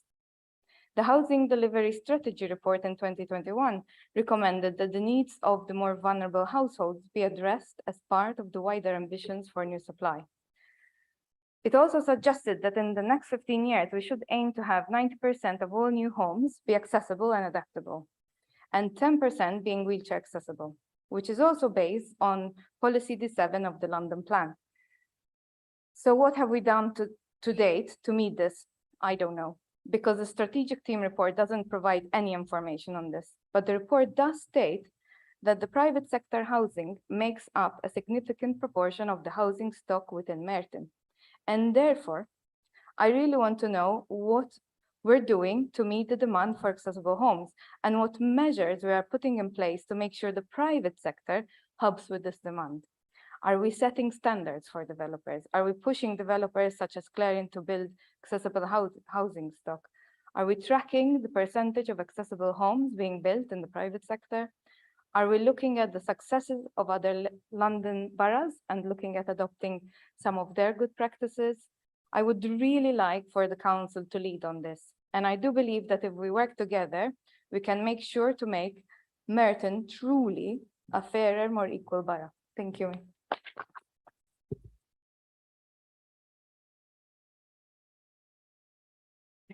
If there are no further speakers, Councillor Judge, do you wish to use your right to reply? And you have 2 minutes, please.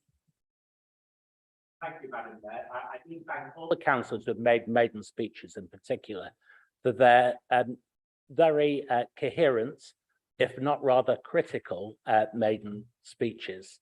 I don't think on the whole they have been fair, or any of the speakers actually, to the report that's in front of them.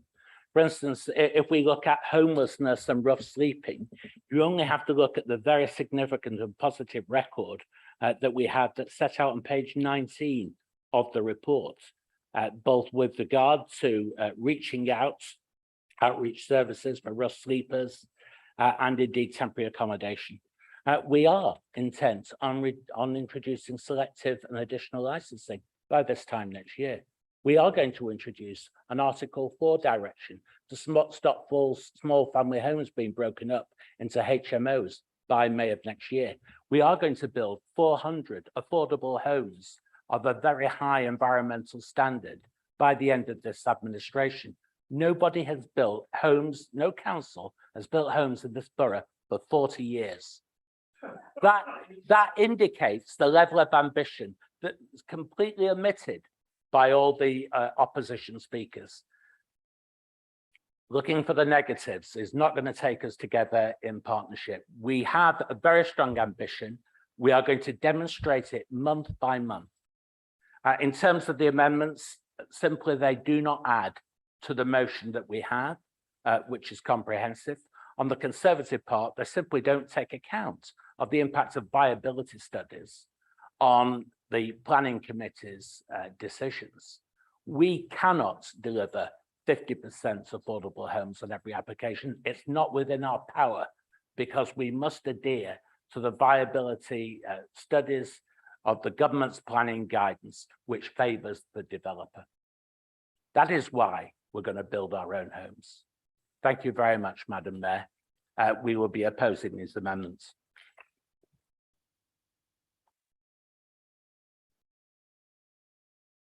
Thank you. I will now call for a vote on the Conservative amendment to the strategic theme report. Please raise your hands for.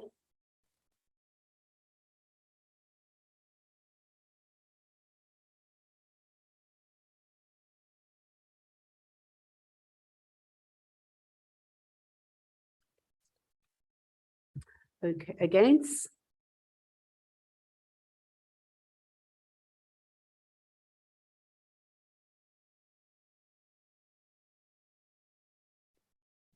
Not voting?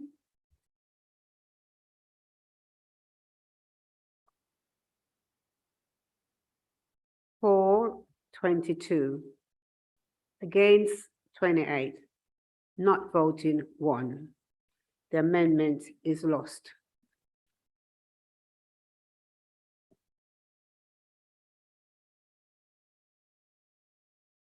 Thank you. I will now call for a vote on the Liberal Democrat amendment to the strategic theme report. Please raise your hands for.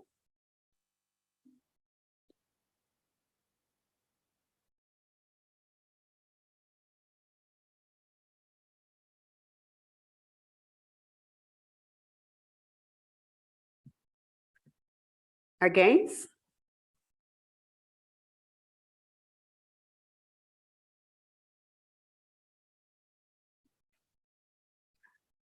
Not voting?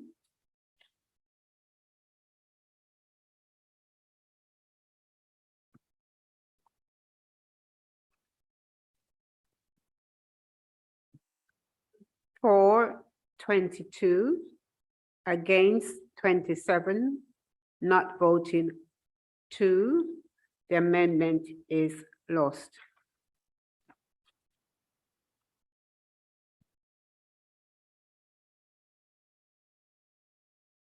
The amendment is carried. Sorry. Do apologize. The amendment falls. Can I please call for a vote on the original report? Is that agreed? Thank you. Item 8. Rains Park Community Forum, as Councillor Bakari gave an overview of this at the last meeting. We will take the report as noted.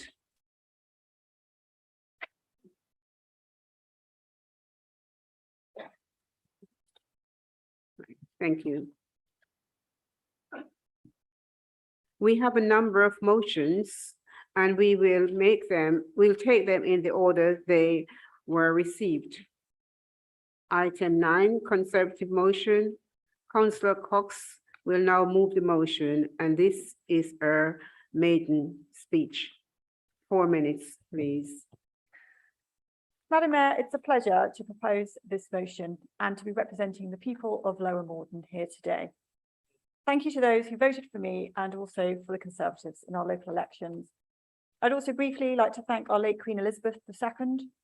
Her great service, great duty and great faith are remarkable and an inspiration to us all. We stand today at the threshold of a catastrophic disaster for the people of London. There is a motion in course which will result in the loss of equal opportunities and freedom of choice for our most vulnerable and poorest citizens in society. There is a motion in course that will hinder the ability of many to access schools, work, essential amenities, and even to visit their own families. People of London, beware. Beware of the Labour mayor who is a reverse Robin Hood, taking from the poorest in our society through a ULEZ stealth tax of £12.50 a day on non-compliant vehicle during a cost of living crisis. The mayor needs your money because his other transport policies, such as his fare freeze, have caused such damage to TfL finances. The ULEZ expansion will raise 450 million from your pockets, which he desperately needs to fund his mismanagement of TfL. The best communities I have seen are those where people not only live in an area together, but where they care for one another. Our Labour mayor says only 18% will be impacted by ULEZ, but I care about this 18%. The financial burden of ULEZ will be forced onto this 18%, hitting our poorest in society hardest. If we do not protect our most vulnerable residents, then we are not only less caring, but we are less diverse and less inclusive as a society. Do you believe that families should be able to visit one another without paying a £12.50 a day tax? Do you believe that we should all have equal opportunities to work because a £12.50 a day car tax will prohibit the opportunity of many to work? We all deserve the right to equal opportunity of mode of transport, but we also all deserve the right to breathe clean air. Extending ULEZ is not the answer to this. I am a sustainability advocate. I believe in clean air. There is a better, more effective way to achieve cleaner air in Greater London that does not incur a charge on residents. That way is a fully electric bus fleet. Only 4.4% of London's bus fleet is electric. If London had a fully electric bus fleet, reductions in emissions would be equivalent to a total reduction of 20%, which is the same as taking 1 million cars off the road. There really is no excuse for Sadiq Khan's introduction of ULEZ to the whole of London when there are other more environmentally beneficial routes to improving air quality. The social and financial consequences of introducing a charge are enormous. The charge will change behaviour, limit opportunities and access to essential amenities for our residents, and add to the financial burden of many during a cost of living crisis. We must therefore say no to ULEZ. We must be unified in our belief that the poorest in society must be protected. They must be accounted for. So stand with me today, whatever your party, and vote no to ULEZ.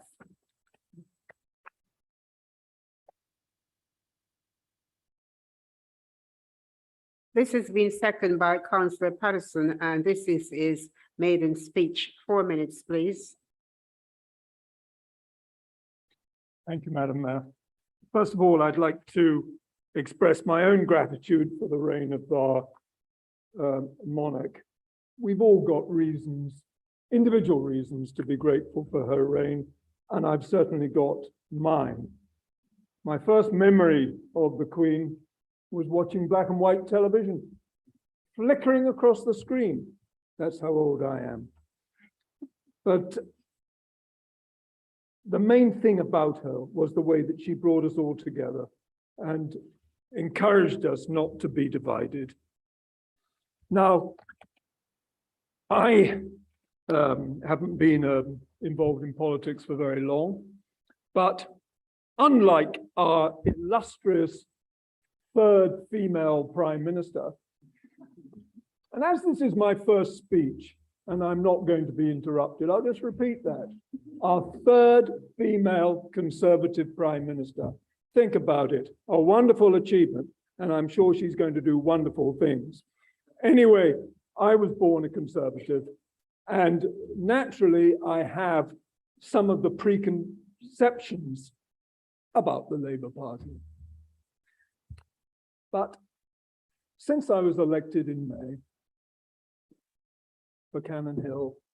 I've had the opportunity to meet many of the Labour Party opposite, and I've had good reason to change my preconceptions. They're a wonderful group of people. They work hard, they're knowledgeable, and they have the interests of the residents of Merton at the uppermost in their minds. And so, and I heard more about this, didn't I, at the recent special council meeting. At the special council meeting, we had speeches from across the floor praising the Labour councillors and their achievements. I was humbled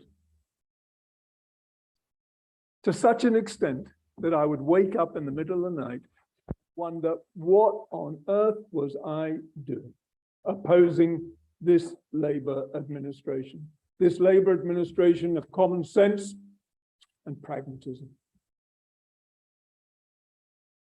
But this ULEZ extension is an abomination. And my councillor colleague Cox has explained in some detail all the detailed reasons why we should oppose its extension. What sort of policy is it, I ask you, that requires a mother taking her children to school to have to pay an extra levy? What sort of policy is it that some lady going off to do her weekly shopping has to carry heavy bags back rather than pay the extra ULEZ levy? And what sort of policy is it that requires somebody taking their aged relation to the hospital has to pay more to take them there?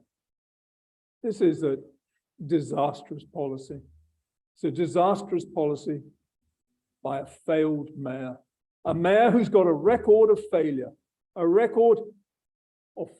in housing. We talked about it earlier. How many houses has he built these last few years? And look at his record on crime. We even had an incident last week of a knifing incident, which is being tried here at Wimbledon, in fact. And now he wants to add to these failures by extending the ULEZ zone. But I know the Labour Party are pragmatic. I know, so they will join with me in opposing the ULEZ extension. Now, I have no hope for the Liberal Democrats because clearly they live on another planet where there are no cars. And surely the Labour Party does not want to go and join them on this strange planet where there are no cars, no pubs, and probably no football. Thank you. So I urge you to support us in our motion. Thank you.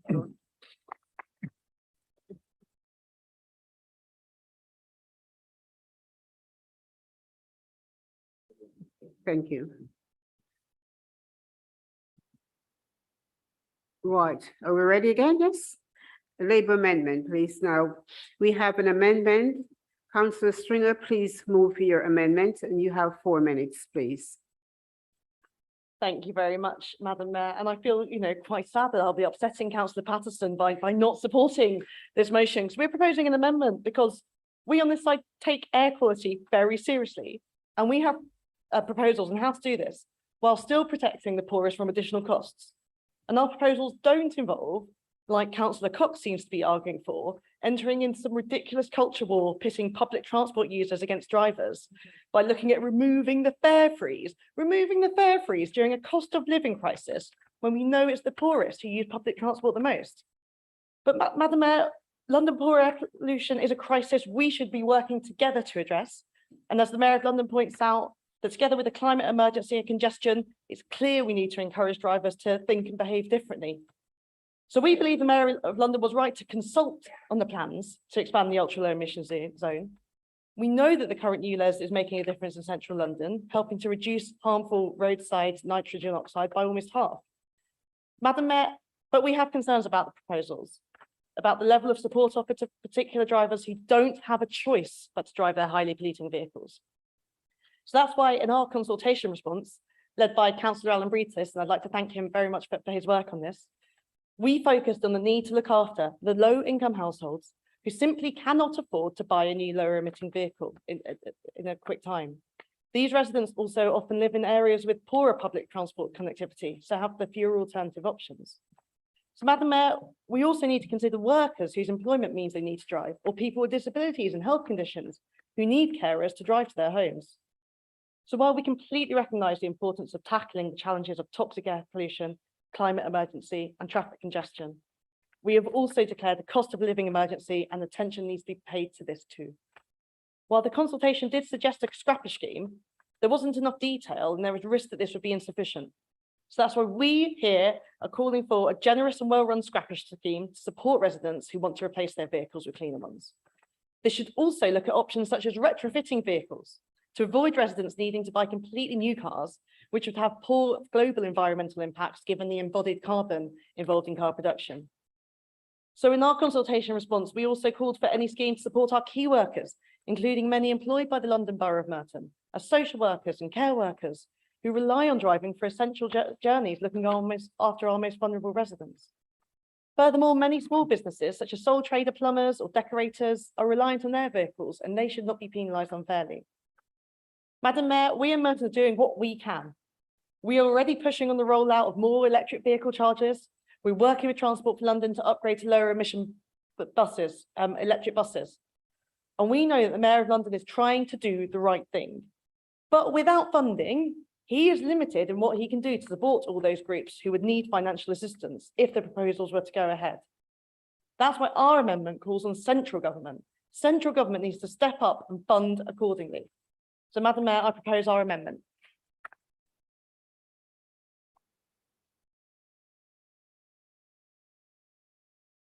The amendment is being seconded by Councillor Walton. You have 4 minutes, please. Thank you, Madam Mayor. Firstly, I'd like to commend Councillor Cox and Councillor Patterson on their maiden speeches to the council, and especially Councillor Patterson's friendly remarks. Unfortunately, I disagree with many of his comments here tonight. I also find it very audacious of the Conservatives in failing to recognise the huge financial restraints that TfL are under. Yes, TfL now have a financial deal, but it came with many strings attached, which left them having to make many difficult decisions put on them by the government. It also has to be remembered that TfL are in a unique financial position compared to many other transport authorities in other major cities. They have no operating grant. Indeed, the much unlamented ex-Mayor of London and ex-PM Boris Johnson supported getting rid of the operating grant, which was then implemented by the Chancellor George Osborne. This has had a significant financial impact. But despite the best endeavours of the Mayor of London, Sadiq Khan, when the pandemic struck, TfL saw its revenues collapse due to falling passenger numbers. But unlike train companies, which they readily bailed out, like Avanti and Govia, where they have consistently failed their customers and lined their pockets, they went against the Mayor of London in a politically motivated and vindictive way.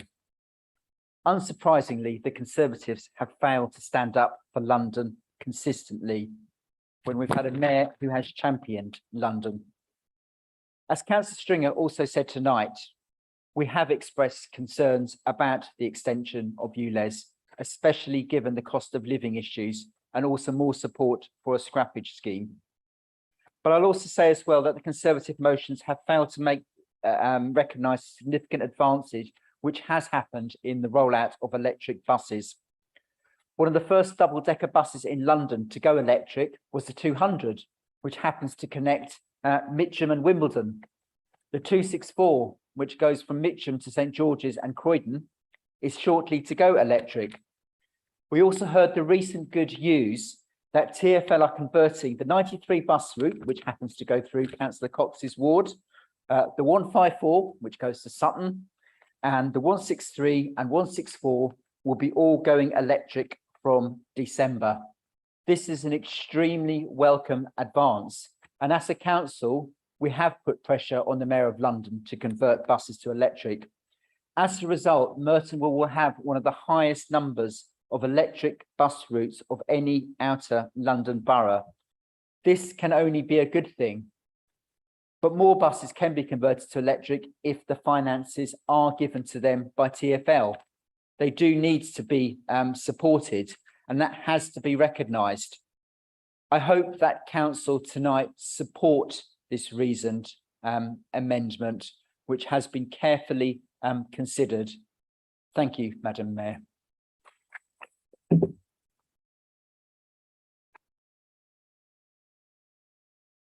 Thank you. Councillor Fairclough, you have 3 minutes, please. Thank you, Madam Mayor, and I congratulate Councillors Cox and Patterson on their maiden speeches. I'm sorry to disappoint Councillor Patterson. I'm not going to stand up and call for the abolition of pubs, or in fact, the scrapping of football. But I might comment on a conversation I had with Councillor McLean back in April, while we were on an election hustings panel for Riverside Radio, where he went to great pains to accuse my group of being naive for proposing motions in full council where the administration had the majority, in terms that I felt were more than a little patronising. He said that this simply enabled the administration to propose the opposite. I'm not sure he liked it much when I pointed out that's not really what his group did. They do propose motions, and the cabinet is not enabled by council. It doesn't like, subject to full council. So motions and amendments restrict it. So with this proposal, I'm pleased to settle that debate in my favour. But just one more thing, Madam Mayor, before I look at the substance. I will. To a casual observer, it may look like Councillor McLean's local Conservatives are willing to say or do anything if they think it gives them the narrow tactical advantage. It's now the case that Councillor McLean's local Conservatives have proposed as many anti-ULEZ motions or amendments as his deputy, Councillor Holden, has called for ULEZ to be expanded to Merton. Madam Mayor, I appreciate that the former leader of the opposition will accuse me of lying, but he should take up the issue with his deputy or the minute takers of the 2017 Task Group on Air Quality or the November 2020 Sustainable Communities Panel. Now, looking at Labour's amendments, we very much feel that the proposals to extend ULEZ should not be about raising revenue. Now, the amendment that's put forward covers much of the mitigation that we also called for in our consultation response. We are concerned, as a number of the councillors here have said, that this is actually about revenue raising. And I quote the Evening Standard. Sources from August this year, sources told the Evening Standard that TfL will be asked to raise at least 500 million a year on top of fares and continue with the revenue generating schemes such as expanding the ultra low emission zone. This is supposed to be about improving air quality, not raising money. Looking at the proposal itself, TfL's figures say that compliance will be about 95% by the time of the implementation, and then it's currently over 80%. Now, we're not convinced that's the case, but in our submission to the consultation response, we asked for a cost-benefit analysis. Is this really the best way of changing the behaviour of 5% of the population? Now, it may be, but it's an awful lot of money to spend on a system to do that. Do TfL really believe that it's only going to be 5%, and as such, is it really worth it? So we will support the Labour amendment tonight, and we will be happy to do so. Thank you very much.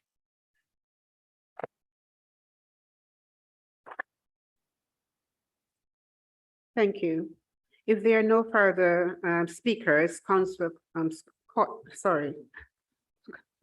Cox, do you wish to use your right of reply? You have 2 minutes, please. And thank you everyone for your comments. But I have to say I'm disappointed because this is about people before politics. And it's quite clear from the evidence that the impact of extending ULEZ out, one, cannot be properly measured.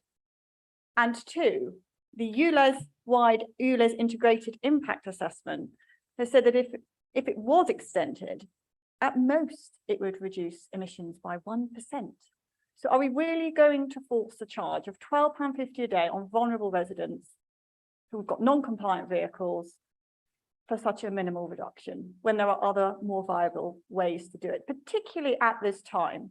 I actually think this is a situation where we are putting politics ahead of people. which is not the way. It's not the heart and soul of politics. So I'm very disappointed by that, and I would certainly say I completely agree with a comment that was made that ULEZ is nothing but a tax. Thank you.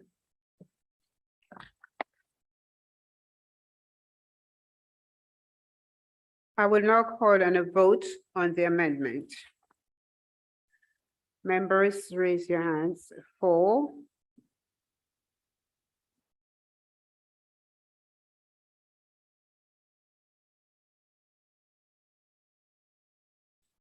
Against.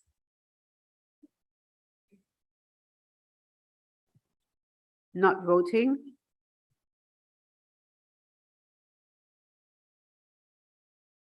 For 42, against 8, not voting 1.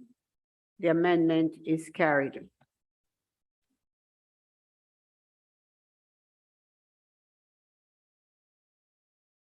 The amendment is carried. Now call for a vote on the substantive motion as amended.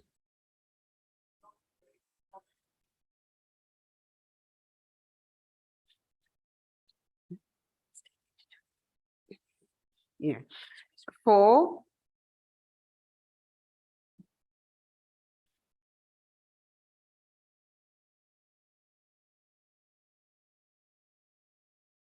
Thank you. Against? Not voting?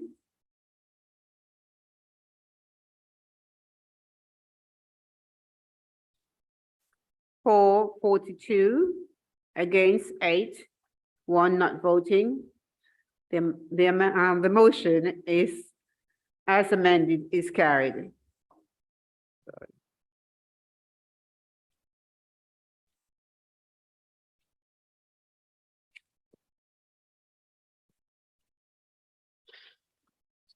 Right, item number 10. A conservative motion. Councillor McLean, please move the motion. 4 minutes, please. Thank you, Madam Mayor. I'll be pleased to know that we'll be quite brief tonight. The cost of living crisis has already touched every family and business in the borough, and as councillors, we have a duty and a responsibility to do all that we can to help our residents. The new government of Liz Truss has acted swiftly to cap energy prices and protect those on the lowest incomes through an unprecedented program of grants and support. Additionally, the government has provided over £1 million to Merton via the household support grant, money that has been used to help residents. However, there's still much more that this council can do to protect our residents. Merton officers have established the local welfare support scheme financed with money that had to be set aside to cover the mismanagement of the DSG overspend, which has been able to be reallocated after the government has bailed out the Labour administration.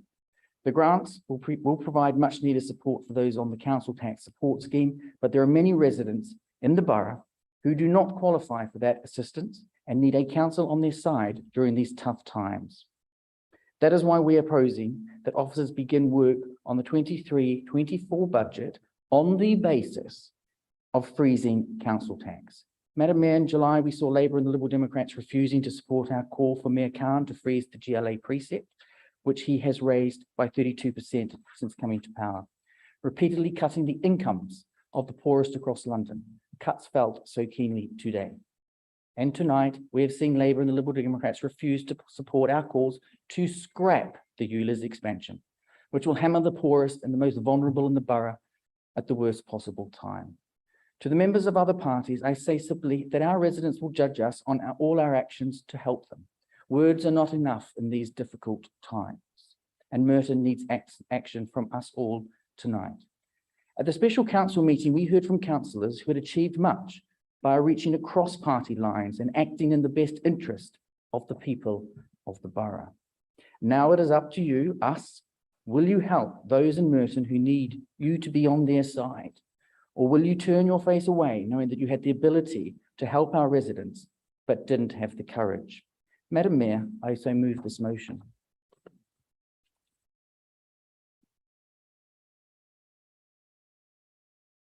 This is seconded by Councillor Barlow. You have 4 minutes, please. Thank you, Madam Mayor. I'm pleased to second the motion. I've little to add to what my colleague Councillor McLean's already said. Often motions come before this council that seemingly by design are overly complex. They pass judgment on areas out of our control, call on others to do one thing or another. Even when they pass, they change nothing. This motion could not be more straightforward, and it covers an issue wholly in our control. All it really says is that as a council, now more than ever, at a time of financial hardship for many, we should not be seeking to take more of the money that residents earn. That particularly in the present climate, they can spend that money better than we can. That we as councillors agree to pull one of the few levers we have available to us to keep more money in people's pockets and to provide households with certainty that this freeze will be coming. It's therefore unfortunate that the Liberal Democrat amendment seeks to take away this certainty, precisely at a time we should be making clear to the borough's residents that we are on their side. We will oppose their amendment, but if necessary, support the motion as amended on the basis that it's better than nothing for our borough's residents at this difficult time. Thank you.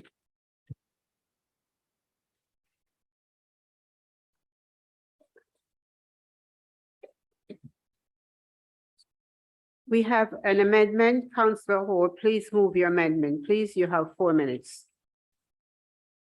Thank you, Madam Mayor.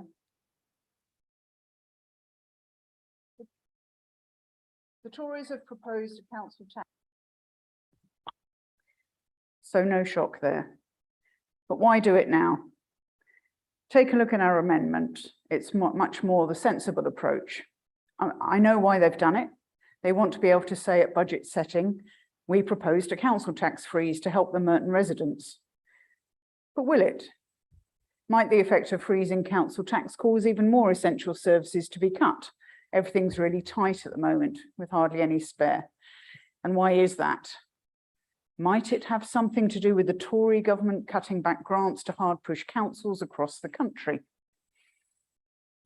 Now, I'm not saying no to a freeze, but for goodness sake, just take some time to look at the options, consider the next budget carefully at the right time, and let's not make this decision now.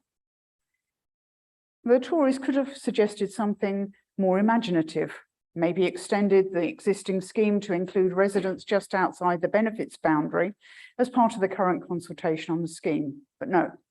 A blanket freeze, which will help their friends with money as much as it does the poorest in the borough. I believe the timing is all about political grandstanding. It's making a statement that they can put on their political leaflets. It's a lovely headline, isn't it? We Tories believe in lower tax. We proposed freezing council tax. It's a soundbite to appeal to the average voter.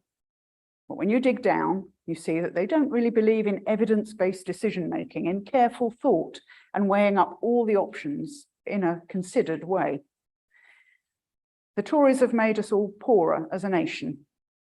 You don't have to search very far to see news reports of hardworking families forced to rely on food banks to survive. It's shameful. Take one look at the new Prime Minister. Barely days into the job and she's already approving a removal of the cap for bonuses for bankers in the city. Well done, Liz. Yeah, well done. Finger on the pulse as always. And what do bankers produce? They just move money around and make piles of profits for the banks and generous pay and bonuses for themselves. She really has set the standard for her future career in number 10. Short-lived, we all hope. This motion isn't bold. It isn't thoughtful. It isn't considered. It's just a political ploy. The Tories should be ashamed of themselves for being so simplistic, so unthinking, so, well, Tory. Our amendment, and please read it carefully, represents the sensible approach, and I commend it to you.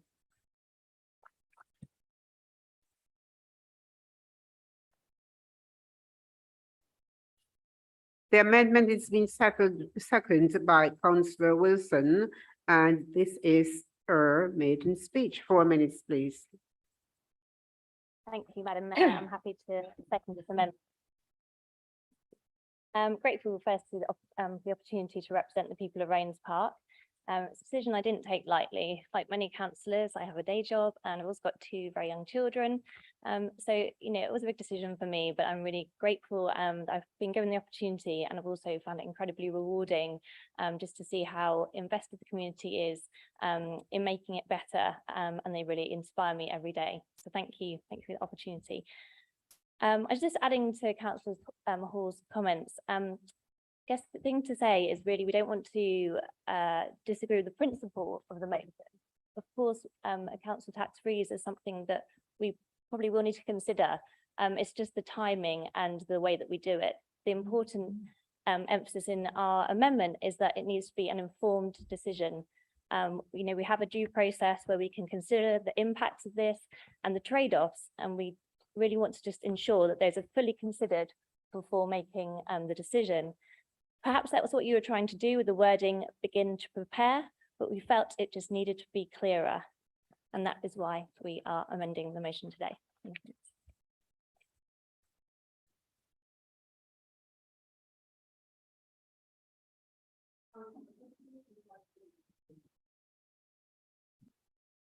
Thank you, Madam Mayor.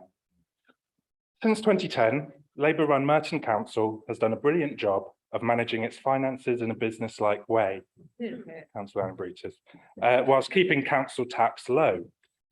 As of today, a typical Band D taxpayer in Merton pays £157 less council tax than in Sutton, £189 less than in Croydon, £245 less than in Richmond, and £346 less than in Kingston.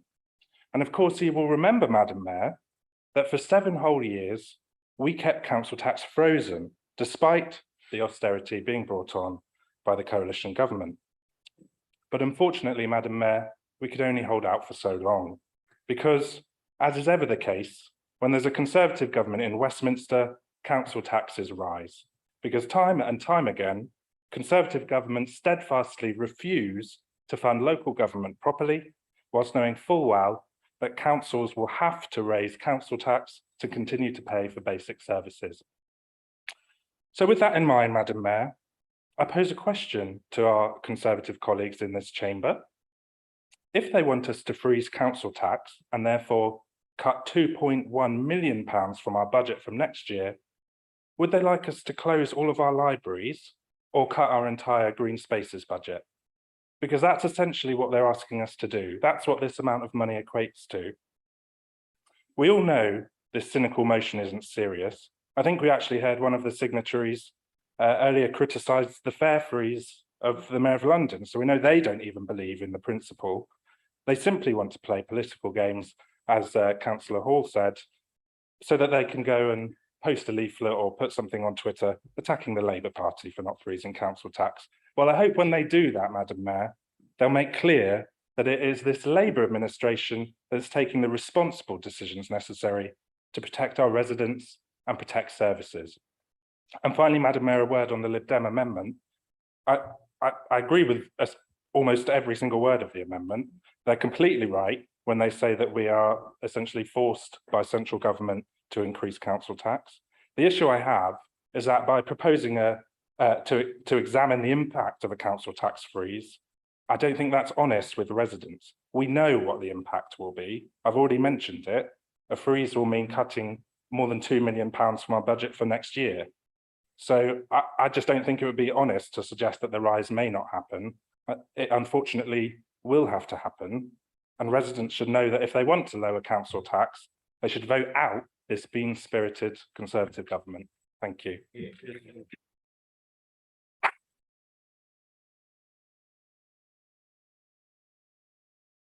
Thank you. If there are no further speakers, Councillor McLean, do you wish to use your rights of reply? And you have 2 minutes. Yes, thank you, Madam Mayor. If I may go to Councillor Hall first.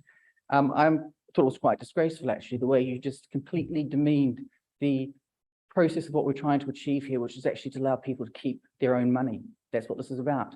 To Councillor Wilson, how can begin to prepare not be clearer?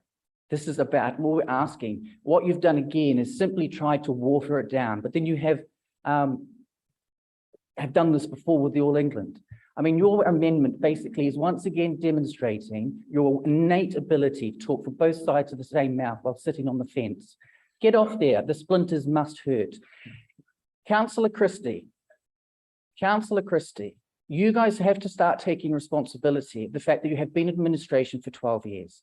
All we're asking is to show the ambition to set a framework to be able to do a council tax freeze. We're quite aware of the fact that it may not be possible. What we're asking for is ambition, and something that is clearly always lacking.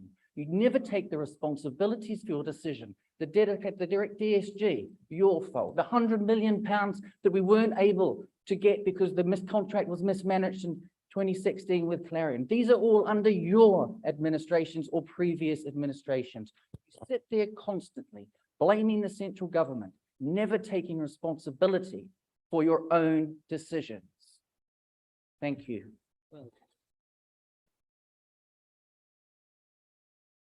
I will now call for a vote on the amendment. Members, raise your hands for.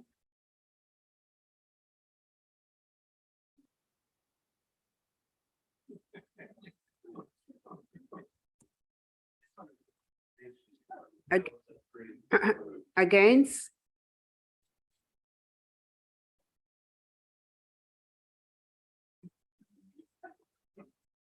Not voting?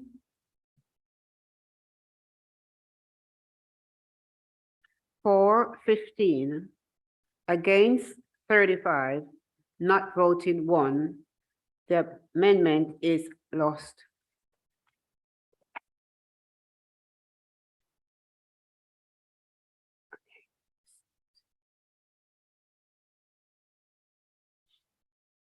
The amendment were lost. I now call for a vote on the original motion.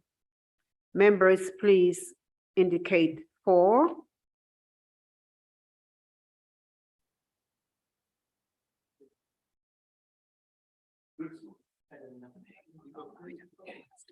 Against? Not voting?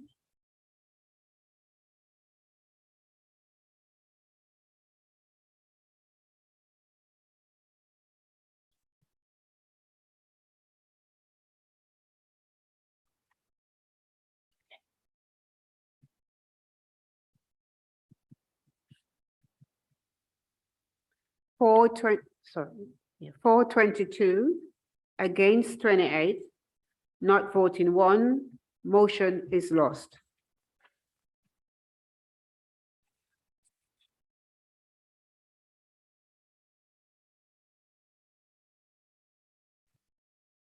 Right, item 11.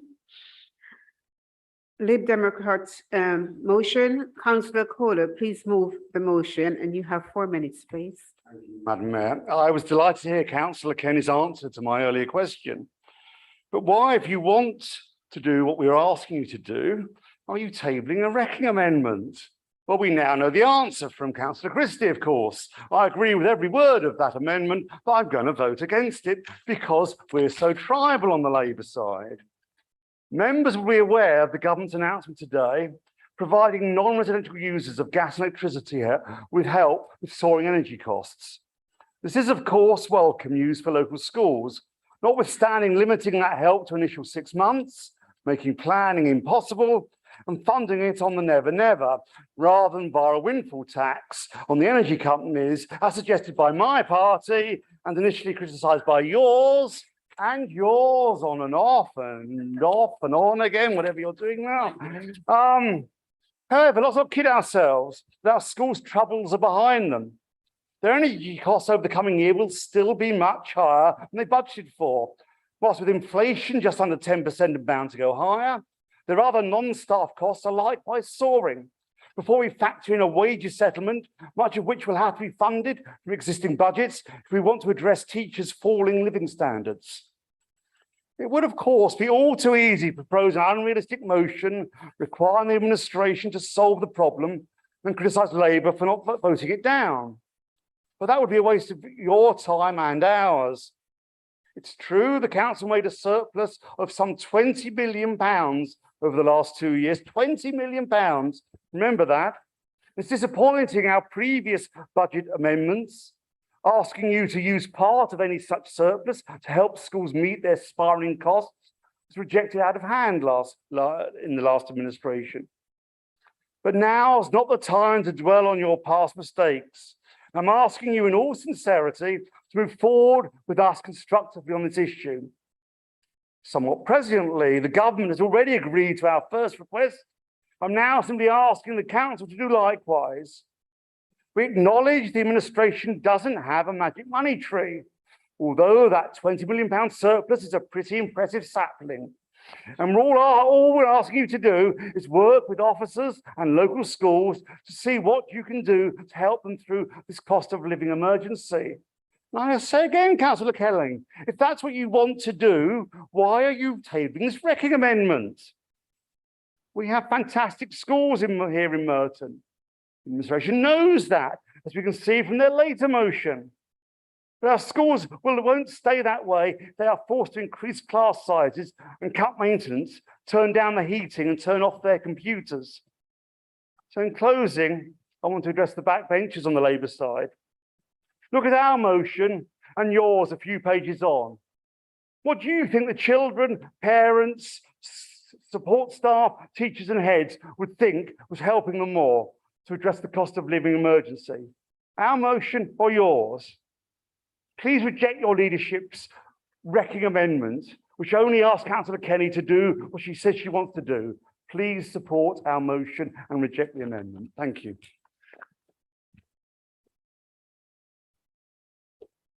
This has been seconded by Councillor Bakari. You have 4 minutes, please. Thank you. This was a motion that I thought was going to be really difficult for anyone to oppose, and yet somehow the new Labour administration has managed to do that. What you're essentially saying is that you're opposed to being transparent about how you're going to be listening and supporting schools further during the cost of living emergency. Now, many of you may know this as well about me, that I started my life in politics because of the funding crisis in schools. And as a teacher and a campaigner, I wanted to make sure that there was fair funding for all schools, highlighting the worries that schools were having about paying cleaning staff, paying for repairs, paying for resources, and now paying for their basic bills. And this has now become a perfect storm, with soaring energy bills compelled inadequate funding for teacher wages increases, which ironically means forced redundancies, and now even a potential of staff strikes. And it will be the kids who suffer at the end, the same children who've had a traumatic experience of disruption during the pandemic. This is another damaging blow to the next generation's prospects. So despite school leaders who are obviously pleased with some government movement on energy bills for the next 6 months, what then? There's not enough detail in the proposals for the schools to plan ahead. And this is why we want to get this communication across through our motion. We need our schools to feel supported and listened to. And they're already writing to their parents about having pressures on having to change their school curriculum because of the cuts. Some schools in London are having to pay almost 4 times more than for energy bills than last year. So we need to know the reality here in Merton, and that's what we're asking. Is the government proposals good enough here in Merton? Which schools can rely on its reserves here in Merton? Which cannot? What choices are schools here in Merton making? Are they changing contracts with catering companies, having less quality food, removing breakfast club, cutting after school care? What are the schools here in Merton and the decisions that they are making? And how are those decisions impacting our children?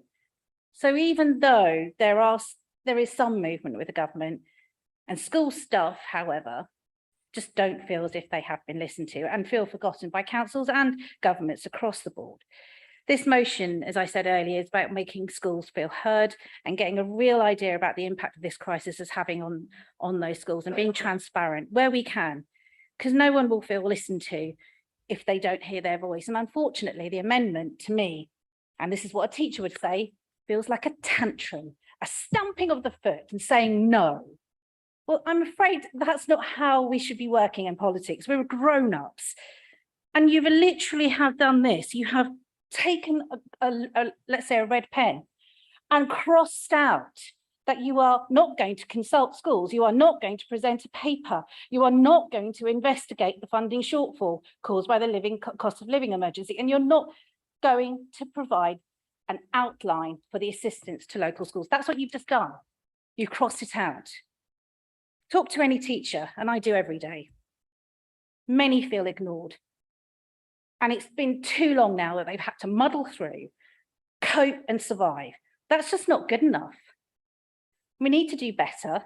and our teachers deserve better, and our kids deserve better. This motion shouldn't be about grandstanding and making cheap political points, as this amendment does do. It should be about change, positive change for our children. And I'm sure that people watching this will want that change. Working together will create that change. I say we support this motion and let's make that change happen here in Merton.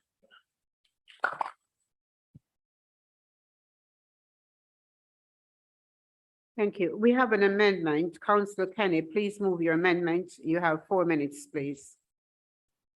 Madam Mayor, thank you very much. I propose the amendment to the motion in the best interest of schools in a compassionate and caring way. In 2011, under the coalition government of Conservatives and Liberal Democrats, the Department of Energy and Climate Change, the DECC, announced that the Carbon Trust, an energy saving trust, would no longer receive core grant funding. The two flagship government-backed green bodies would instead be required to bid for government funding through competitive tendering processes. The UK government announced the Environment Departments saved 250 million of cuts, which would have come from conservation and green building schemes.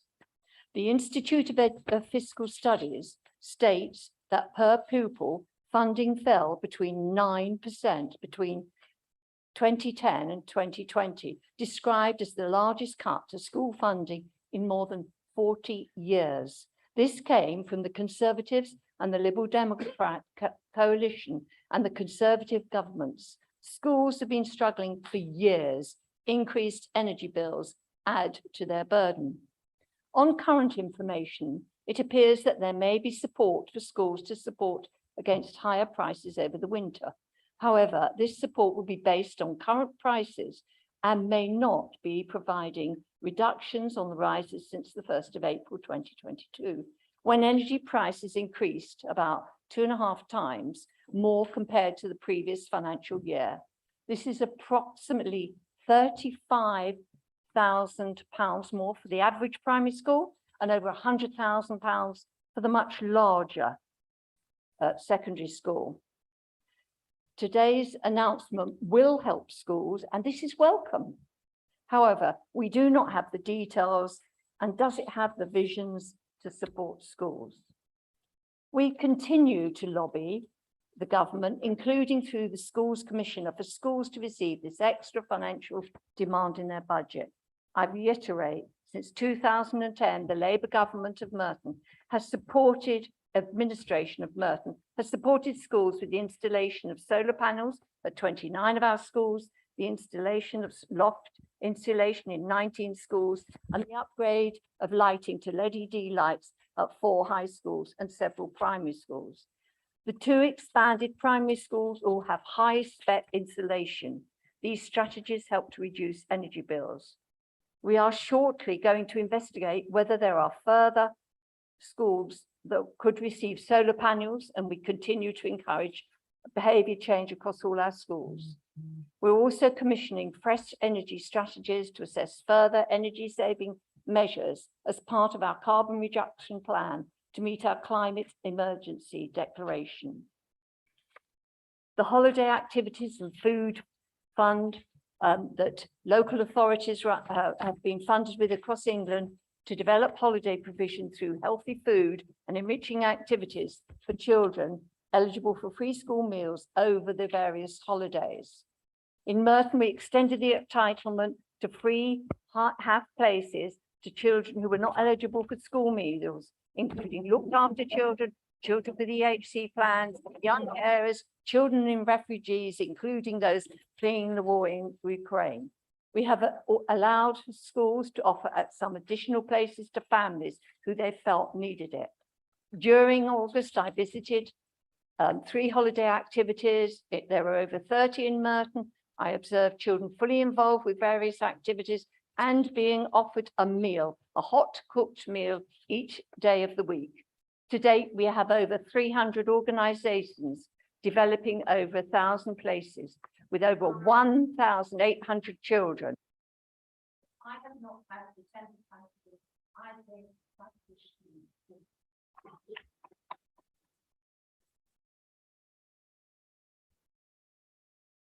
The amendment is being seconded by Councillor Butcher, and this is his maiden speech. 4 minutes, please. Thank you, Madam Mayor. And I'd also like to extend my thanks to the residents of Cricket Green for putting their trust in myself and in my Labour colleagues. I'm honoured to make my maiden speech on education. At 26, I'm the youngest elected councillor in Merton. While many of my esteemed colleagues will be able to point to the benefit of their experience, I propose that my relative youth allows me a view into our education system and beyond. In October 1996, Tony Blair uttered his famous priorities as education, education, education. I was only 10 months old at the time, and whilst I don't remember the speech, I had the benefit of experiencing what that promise would mean for an entire generation of children. I attended St. Peter's and Paul's Primary School in my very own ward in Cricket Green, and I got to see firsthand what a well-functioning education system looked like.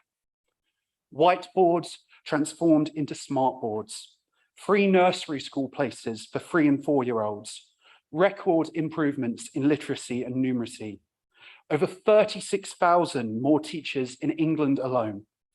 These are just some of the great strides forward we made in the late 90s and early 2000s, and they're part of the reason that I'm able to stand here before you today. Teaching is a public service we often don't credit enough. I can personally attest to the toughness and resilience it takes to be a teacher.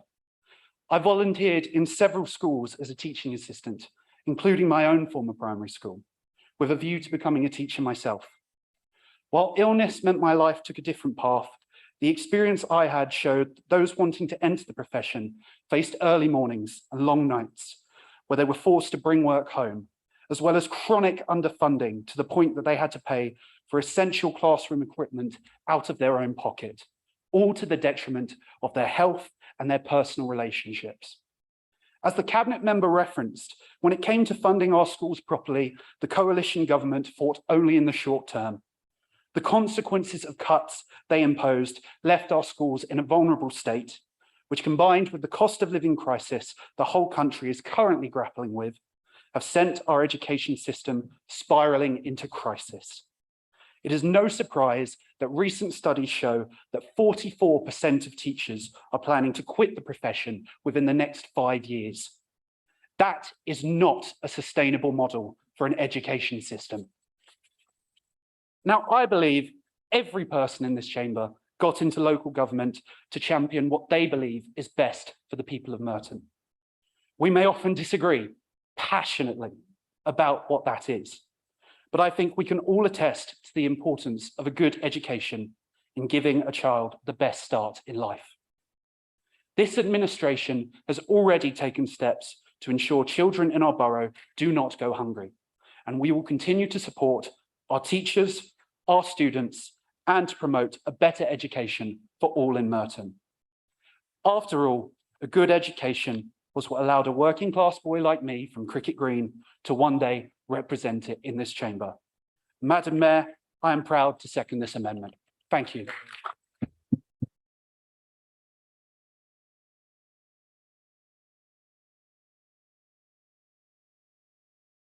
Councillor Barlow, you have 3 minutes, please. Madam Mayor, the Conservative group would be voting in favour of this motion if it weren't for the Labour tantrum amendment. We would do so on the basis that the council should absolutely be playing its part in helping schools, and for that matter, residents and businesses through this difficult period. It's wholly right that the council should engage with schools and ensure they are getting the support they need. No one would want to see schools having to make cuts elsewhere in order to pay their energy bills. No school should ever find themselves in a position in which they have to make such choices. And it's absolutely right for the government to help schools address the cost increases. But this is where the Liberal Democrat motion, and indeed the Labour amendment, has been left behind. As councillors Kenny, Kohler and Bakari have already said, the government has already set out its plan to help schools with their energy bills this autumn. The plan was announced 2 weeks ago with further detail today. We will all appreciate the circumstances that meant that this detail could not be announced sooner following the sad death of Her late Majesty the Queen and the touching tributes we've seen in the period of national mourning since. But we knew support was coming, and now we know that it will equate to a saving around £4,000 per month per school. Inevitably, our colleagues in other parties have said this isn't enough, that it doesn't go on long enough. That may be true, but this is addressed in the detail of the policy. The government will review the scheme in 3 months before making a decision about support beyond March 2023, including more targeted interventions where needed. A perfectly sensible position to take given the ever-changing circumstances and the fact that along with support for households, this will be the biggest package of financial support of its kind in most of our lifetimes. It was on the Prime Minister's second day in the job that she announced action to support not only schools, but households, businesses, charities, and other public sector organisations. Rightly, this came before she addressed any other issue. You'd have thought that Liberal Democrats of all people would be more supportive of the Prime Minister. After all, this will be the only time a member of our party, past or present, will ever occupy 10 Downing Street. We all appreciate that schools need long-term certainty over their finances, but we are also talking about a government which has been in place for just days, dealing with an incredibly complex situation caused by global forces out of their control. It's for this reason that the Labour Group do themselves a disservice with their amendment, seeking to blame the government for a situation caused by Russian aggression. I appreciate we all want to support the borough through these difficult circumstances, and we want the challenges we all face with energy pressures to be addressed. But I don't think it's asking too much to expect that colleagues will wait to see the impact of this serious financial intervention before they seek to talk it down. Had Labour not amended the motion, we would have absolutely welcomed the opportunity to engage with local schools to make sure they are getting what they need. It's a great shame that the amendment seeks to shirk that important work. Thank you, Madam Mayor. If there are no further speakers, Councillor Kohler, do you wish to use your rights of reply? You have 2 minutes, please. Madam Mayor, can I compliment Councillor Butcher on his maiden speech, his eloquent maiden speech? Can I correct 2 things though? Councillor Fleck is 24, and you also missed the point.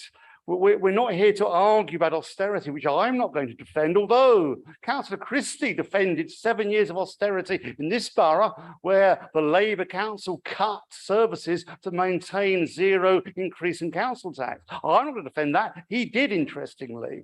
There's an arrogance about Labour, an absolute arrogance about you.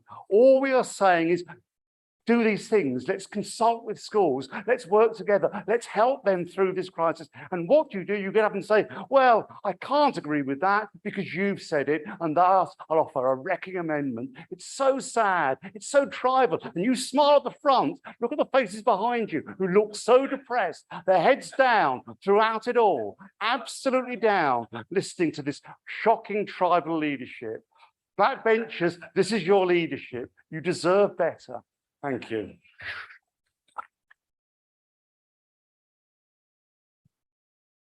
Thank you. I will now call for a vote on the amendment. Members, raise your hands for.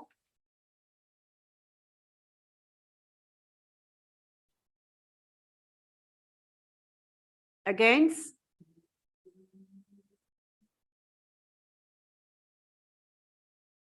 Not voting?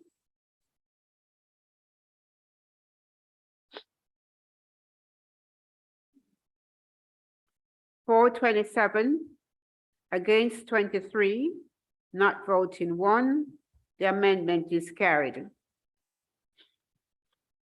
The amendment is carried. I now call for a vote on the substantive motion as amended.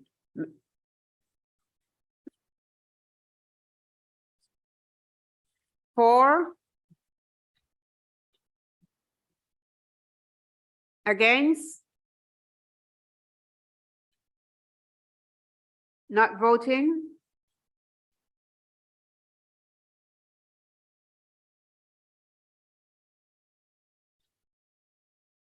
for 27, against 23, not voting 1, it's carried. Item 12, Labour motion. Councillor Arons, please move the motion, please. You have 4 minutes. Thank you, Madam Mayor. Madam Mayor, our public parks are the beating heart of our borough, and it is a political choice of everyone here to keep them that way. Without the statutory requirement to do so, it is an active political choice of every administration of varying political colours to protect our public parks. Now, we choose to protect our parks because they provide us with a space to think, to feel, and to breathe. They are places where hundreds of bikes have been ridden for the first time, where thousands of ducks have been fed, and where millions of knees have been grazed. During the pandemic, they gave us sanctuary from our own four walls. They allowed us just a few moments a day to feel normal, and they provided us with the hope that one day life would be the same again.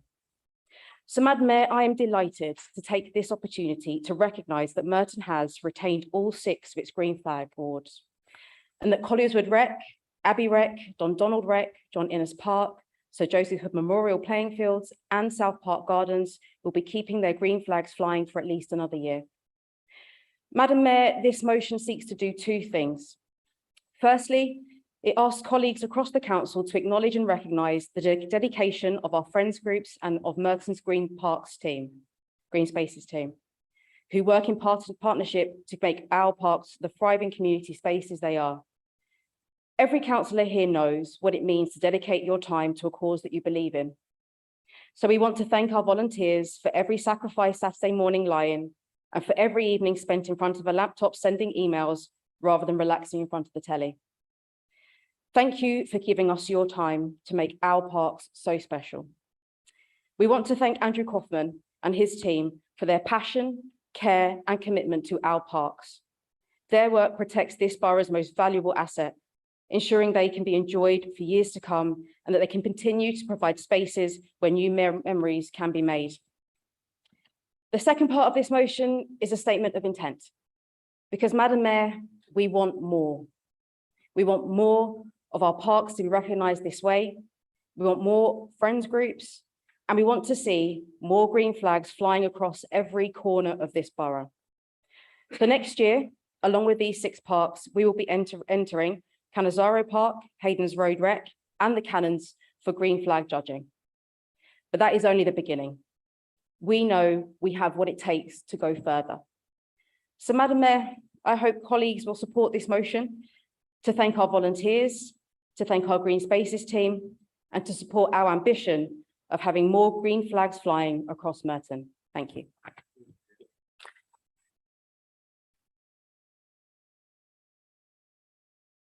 Thank you. This has been seconded by Councillor Nevison, and this is his maiden speech. You have 4 minutes, please. Thank you very much. And I'd like to echo the congratulations to all those involved with securing 6 green flags for the borough, from the cabinet member to the council officers to the wonderful friends groups which help bring our green spaces to life, not least in my own ward of Collierswood, which I'm honoured to represent. We all know how important these spaces are for our residents. They provided a lifeline for so many during the pandemic, offering huge benefits to both our mental and physical health. We all, however, can't help but have noticed the state these places were in over the last few months, as the country experienced record-breaking temperatures and droughts. The grass was left yellow and prickly, while ponds and streams were treated from their banks. We also saw the devastation left behind by wildfires that burned through the dry vegetation. All were symptoms of our rapidly changing climate, which poses an existential threat to our green spaces and all the wonders they provide. Climate change is here, and these spates of extreme weather will only grow more debilitating for the communities we all represent. We know climate change is a priority for our residents too. In the most recent survey conducted, 89% agreed that tackling the issue was important, but only 41% agreed that Merton Council is taking action on it. Before I was elected, I think I might have agreed with the majority. I spent my career working global warming, and as many of my colleagues know, spent much of the previous 2 years writing a book about the history of how we got to this stage in the first place. I promise that is not a plug for pre-orders, but rather to state, believe me when I say I had a few ideas I was hoping to convince my colleagues to implement. For the first few weeks after being elected, I reckon a good 3/4 of my emails were directed towards Councillor Irons. full of ideas and assorted links for her consideration. I would like to say quite belatedly, a thank you for your patience. However, almost every single thing I sent over, I duly received a detailed response back that showed both either A, we've already done this, or B, we will be soon. Merton Council has a climate record to be proud of, and I'm thrilled the new administration has maintained that commitment. But as with any institution, there is always more that can be done. Our changing climate will not just affect our parks and green spaces, but have wide-ranging consequences for people across the borough. We already saw those impacts clearly at Bishop's Fort Road Bridge, which collapsed after days of unprecedented rainfall. We will see more and more people trapped inside stifling hot homes as our heat waves become longer and more intense. More and more homes and businesses all over the borough will be at risk from flooding as freak downpours become more frequent. And of course, we will see more and more of the sort of cost of living price increases we see today as extreme weather wreaks havoc around the world. But while there are perils ahead, there are also great opportunities. Through retrofitting homes and installing heat pumps, we can save residents tens of thousands on their energy bills, as well as making their homes more resistant to extreme weather.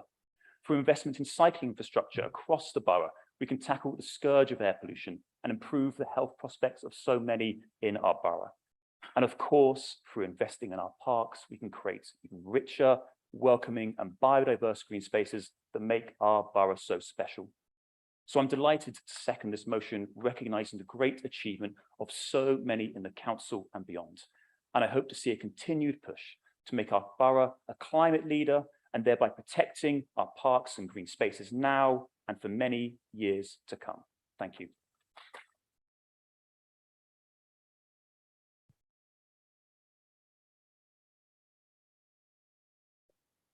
Thank you. And we have Councillor Willis. Also, is this maiden speech? You have 3 minutes, please. Thank you, Madam Mayor. In the interest of getting to later agenda items, I'm going to decline the chance to speak. Thank you. In the interest of getting to later agenda items, I'm going to decline the chance to speak at this point. Thank you.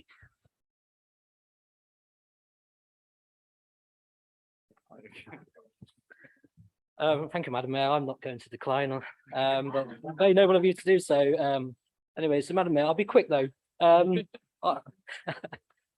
Mayor, I think parks are important for the soul and sanity, as well as helping the environment and wildlife. This is something that we saw well during COVID, especially for residents with no garden space. At the time, I really appreciated Moston Gardens and John Innes Park, as they were my then nearest parks. I walked to all 6 green flag parks, and as you know, I used to do 10,000 steps every single day. I don't do that anymore, but I'll start again soon. The only other point I will make on the parks is 5 of them in Wimbledon and only 1 in Mitcham Morden. I think the council really should push on to aspire to do more for people in Mitcham Morden. Another person who very much enjoyed parks and countryside was her late Majesty Queen Elizabeth II. The late Queen was very fond of open spaces, and her favourite homes, Windsor, Balmoral and Sandringham, all had large acres of parkland and countryside. One of the Queen's enduring legacies that will last for a very long time into the future is the Queen's Green Canopy Scheme, which has been extended until March 2023. This creates a living legacy with over 1 million trees already planted in Her Majesty's name across the nation during the first planting season. The extension of the scheme until March 23 will build on the legacy and serve as a lasting tribute to Her Majesty's extraordinary service to her country and her people. I have donated to the scheme in lieu of having no space to plant a tree at home. I encourage you all to do the same. My ward of Hillside does not have a park, so instead I would very much appreciate it if the cabinet member and relevant officers would plant extra trees in the next tree planting season. Madam Mayor, we will be supporting this motion.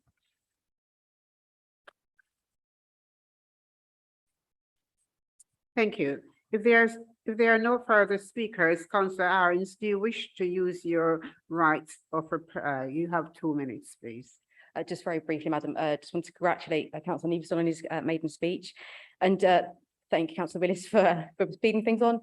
Councillor Holden, of course, we want to do more for Mitcham Wood, and that's why we have got Cannons Park down, that green flag, and we will have more. That's what we want. That's the ambition.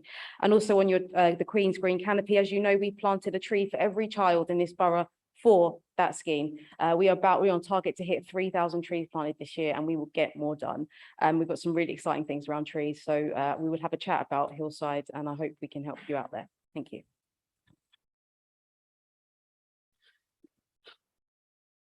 Is that agreed?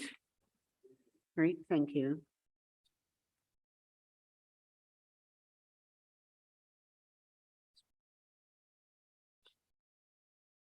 Okay, we're approaching the 3 hours mark of the meeting, and the guillotine will fall at 10:15.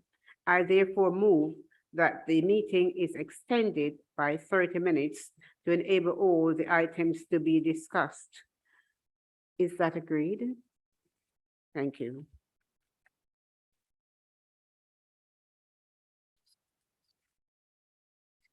Item 13, Labour motion. Councillor Kenny, please move the motion. You have 4 minutes, please. Madam Mayor, thank you. I am delighted and proud to congratulate Merton Schools on their stunning examination results this year. These results are even more magnificent when one remembers the difficult circumstances for the schools caused by COVID. Students and teachers rose to the challenge and put Merton on a pedestal. Merton's A-level results were above the national average, an achievement of which to be proud, and of course, one of which to develop. 32% achieved grades A star A, 61% achieved A star to B, with more than 3/4, 77.5% of Merton students achieving A star to grade Cs, which is above the national average of 75.8%. Schools have included the new technical level exams, which leads into the apprenticeships as well as university. Equally, congratulations are in order for Merton students who received their GCSE and vocational results. Early figures show that 63% of students achieved a strong pass, that's grades 5 to 9 in GCS and English, again above the national average and well above the national 2019 outcome for all local authorities of 43%. We are achieving well in spite of Michael Gove's determination to raise the bar for examination achievements and Ofsted gradings. It is now much more difficult for schools to gain outstanding. GCSE targets are being made more difficult to achieve, changing grades from 4 to 9 to 5 to 9. The bar has been raised and students need to jump higher. How soul destroying for all students, but Merton students are meeting and exceeding the challenge. The measurement of Merton's progress is certified through Progress 8 score. It's an average score for all pupils, showing how well they have progressed academically from the end of primary school to when they finish their secondary education. Merton has been in the top 3 local authorities for the last 5 years. What an outstanding achievement for Merton's educational system. This is the result of consistent hard work and monitoring by everyone in our educational system. Our educational system doesn't stop with schools. Lifelong learning is the post-19 arm of our educational system. This is undertaken by a variety of people, those who've just left school, those who've taken employment, returned to education, those in employment and studying to advance their careers, and those studying for pleasure. Lifelong learning works hard to support those over 19 who wish to study for whatever reason. For those who found studying at school and not their forte, the door is held open via lifelong learning. Free 10-week courses are provided for our young people to prepare to sit GCSEs, very many wanting to do this to improve their employment opportunities. This is sourced by Merton's determination to fund this opportunity via grants. The outcome is stunning. The GCSE results for Merton learning, lifelong learning, is 92.5%, a wonderful achievement, fabulous for the applicants and something for which Merton is most proud. During the academic year, we have had 28% learners from designated deprived wards We're working to increase on this. We're upping our presentation of courses in the deprived communities by 7%. We're also working on advancing our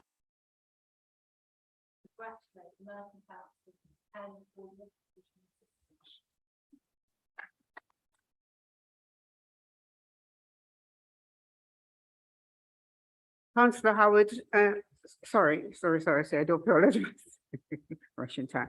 Councillor Kirby,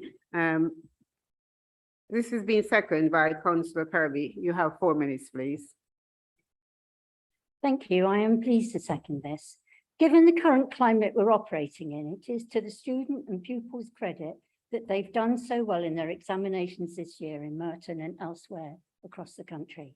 So a big well done to everyone who took part in these, whatever the results.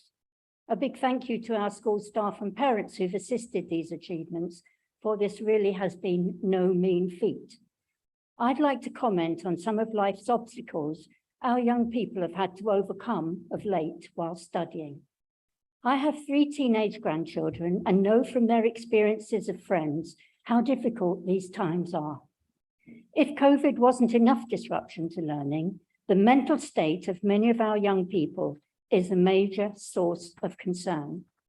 Social media dominates many young people's lives, where how you look is thought to be so important. Some of its influences are affecting the confidence of the young, and it's tragic that a very high number of young girls are now self-harming and have eating disorders these days. Add to that the anxiety many feel about climate change and whether there will actually be a future for them. Whilst a lot of us are living in secure housing and are financially stable, many families are not. Waiting lists are long, and the increase in families relying on food banks in a country as rich as ours is shocking. For me, a government can be judged on how it treats its vulnerable members. And for a government that's been in power for 12 years, their record is pretty poor.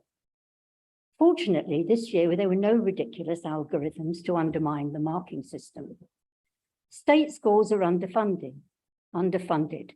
But despite this, staff continue to pull out all the stops to ensure pupils and students do well. Contrast this to when Labour was in power. Funding for every pupil in England was doubled, 36,000 more teachers, 274,000 more support staff and teaching assistants recruited. When I was young, there was an expectation that each generation would be better off than the previous one. And sadly, that is no longer the case. Unless government recognises what needs to be done to change these things, it will continue to be so. Here in our role as councillors, it is vital that we do all we can to assist. We all know that how young people perform in exams can really affect their life chances. Let us recognising that overcoming some of these enormous obstacles while studying and taking exams for many of our young people in Merton and elsewhere have been nothing short of a miracle. So well done.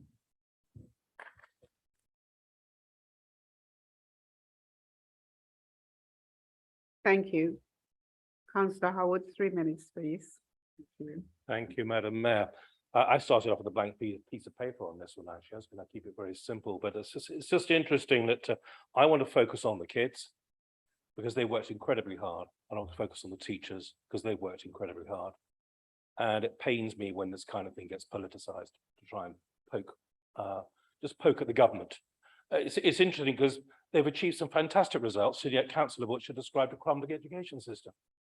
And yet some fantastic results have been achieved. And so it seems that when anything good happens, it's in spite of the government. When basically you can't achieve your targets, it's because of the government. It goes back to this theme of not accepting responsibility for your own actions. So I want to say, well done to those kids. Well done to those hardworking teachers. Well done for those results.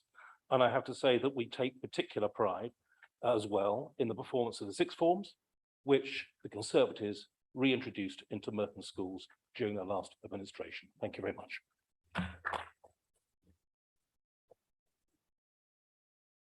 Thank you.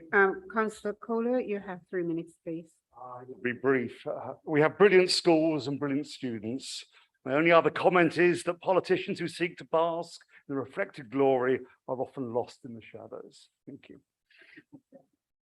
If there are no more speakers, Councillor Kenny, do you wish to use your right of reply? 2 minutes, please.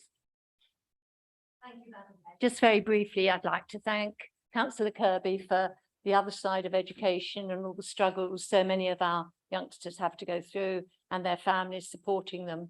And just to say, Merton is a borough that offers lifelong education from the cradle to the grave.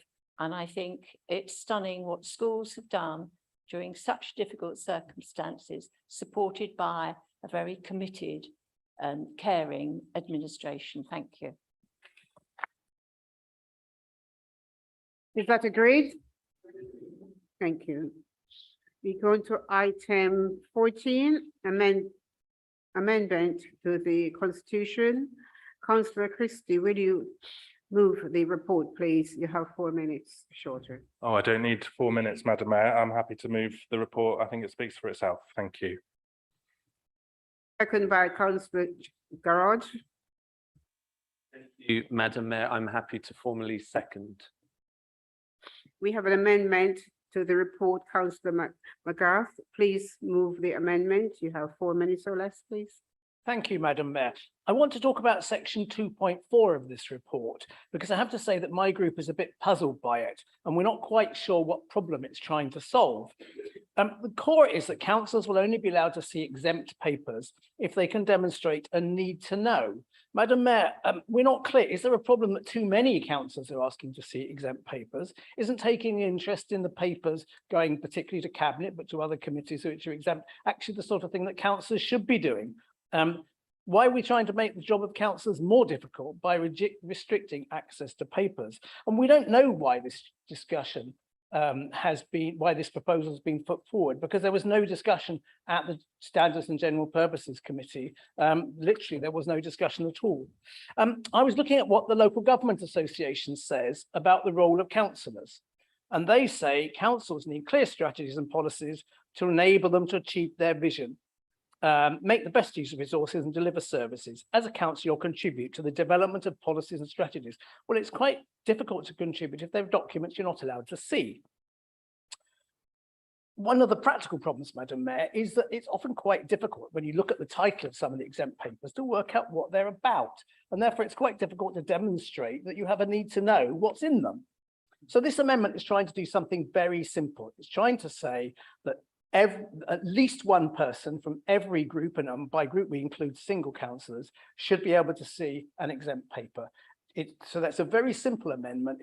And I would really hope that everybody could agree this, that in whatever circumstances, one councillor from every group can see an exempt paper. So I hope that people will be able to vote for this. Thank you, Madam Mayor. Councillor Oliver, please second the amendment. You have 4 minutes or less, please. Thank you, Madam Mayor. I would like to second the amendment.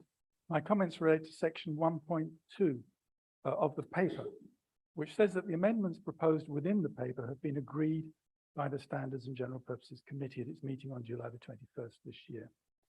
Anyone who was not there might reasonably assume that these amendments had been the subject of some deliberation and could feel confident that their full consideration had already been given to them. In fact, this is not the case at all.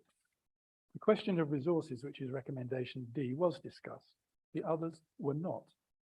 It was argued that, and I quote, "The full council is the decision-making body of this council," which of course it is.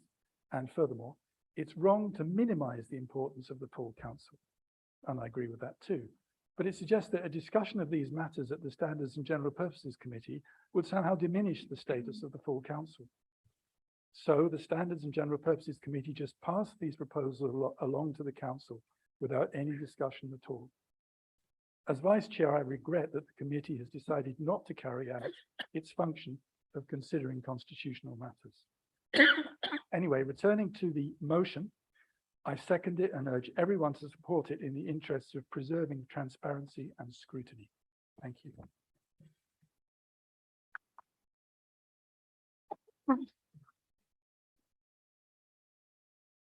Thank you, Madam Mayor. We also had similar concerns with 2.4, and we raised these with officers, and we're thankful of the monitoring officer for clarifying that group leaders And indeed, the group officers will continue to receive copies of the exempt papers. And on that basis, we are happy to both support the amendment and also the amendment to the Constitution. Thank you. Thank you, Madam Mayor. I wish to make a few points on the remote participation at meetings, which is section 21.5 in Appendix B. By law, council meetings must be in person, and accordingly, members must be in person to vote. But beyond this, additional restrictions only prevent members in performing their duties. COVID-19 is still present, and we move into flu season. It is likely at times some councillors will need to attend virtually, not for their own benefit, but to prevent the spread of disease. This amendment limits members' ability to represent residents when they cannot be in the chamber by preventing them proposing or seconding motions remotely. What issue or problem does this solve? More broadly, we should be seeking to be a forward-looking and accessible council. 2 weeks ago, we heard from many former councillors describing the importance of family support for them to perform their roles successfully. Members here today may be relying on partners, relatives, or friends to take care of caring responsibilities while they attend in person. And it shouldn't be the case that a council requires a support network to perform their role with onerous loads placed on partners and families. Single parents, those with caring responsibilities, and those without a network in the borough can be locked out being a councillor. Council should be moving in the opposite direction to this change by breaking down barriers to participation, by maximising what can be done virtually or in person, and supporting LGA calls for councils to have the express ability to hold virtual and hybrid meetings permanently. In the words of the LGA, councils also noted that physical meetings can be a barrier to attendance for some individuals and that virtual meetings can be more accessible. Disabled people and people with caring responsibilities or working commitments can find virtual meetings easier to access. This applies to residents and councillors alike. Thank you, Madam Mayor.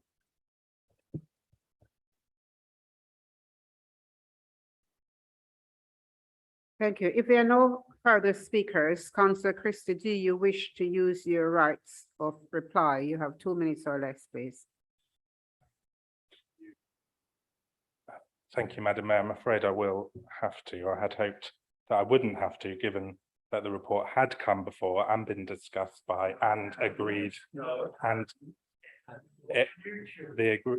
had been agreed at the Standards and General Purposes Committee. But here we go. It's obviously not enough for my Lib Dem colleagues, so we'll go through this again.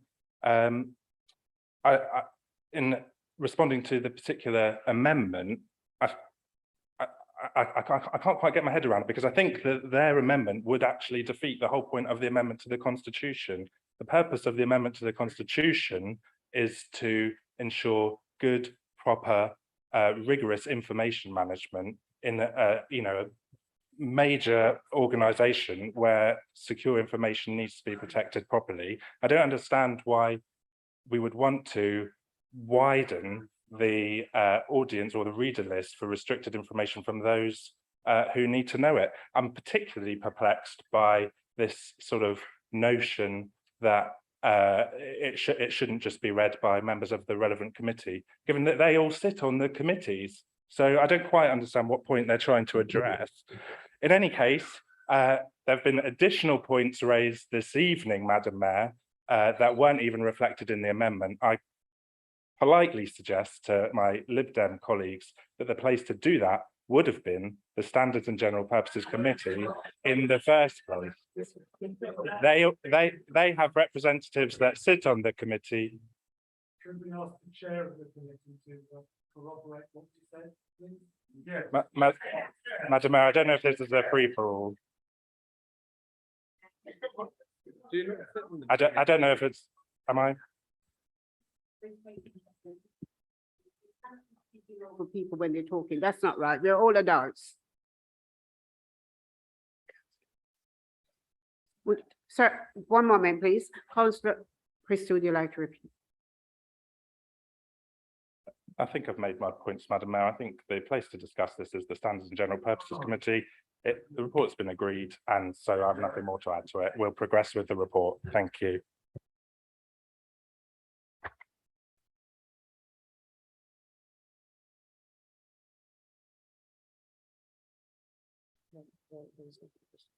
Sorry, there's no further speaker. My reason being, we all disturb each other, right? So therefore, we have to learn to respect people when they're talking. Right? Right. Okay. Please. Right. I'd like to move a motion under 810F of the Constitution, please.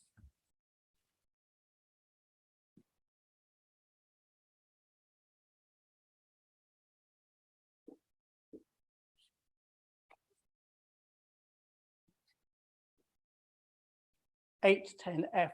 We would like to refer, Madam Mayor, we'd like to refer this matter back to the Standards and General Purposes Committee. I'm going to do Councillor Christie the credit, assuming that he wasn't at that committee, because, sorry? Then I'm going to do you the credit of assuming you are ill-informed rather than dishonest, because it was not discussed. Councillor Alan Bretis proposed that there be no discussion, and I can tell you exactly what he said. He said it will be discussed at council. Councillor McGrath. That is what he said. So I'd like to propose that motion, please, Madam Mayor. Right, accept it. Second. Okay, do you have a seconder? Right, okay. Right. Okay, fine. Thank you very much. And now we're going to call for the vote. On the motion, on the motion, right? Procedural motion on the Right. procedural. One moment. We're going to call for the vote on the procedural motion. Okay? Right. Okay, those in favor for?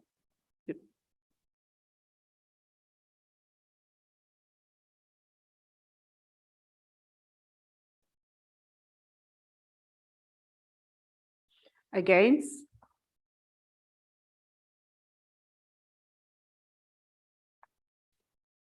Not voting?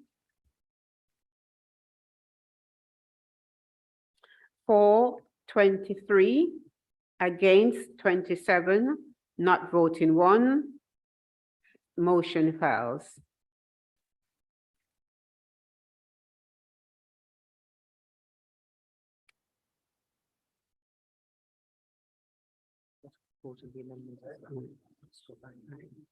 Right, okay. Everybody quiet now, can you listen to me? It's impossible for one to be speaking and another speak over that person. You get confused, you cannot understand what they're saying, and you confuse me also, okay? Right, okay. So we're gonna call for a vote on the amendment, right? For?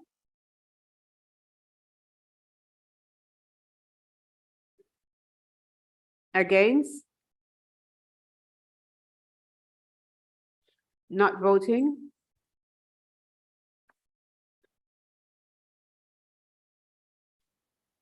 For 23, against 27, not voting 1, the amendment fails. Right? Okay.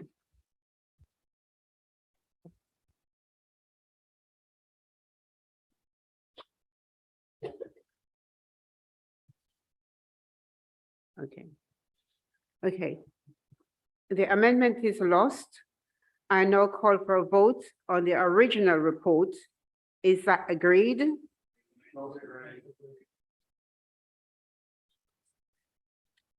Okay, for?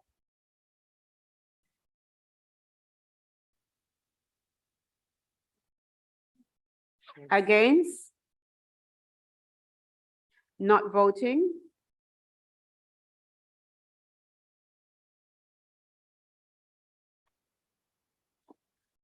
For 27, against 23, not voting 1, carried.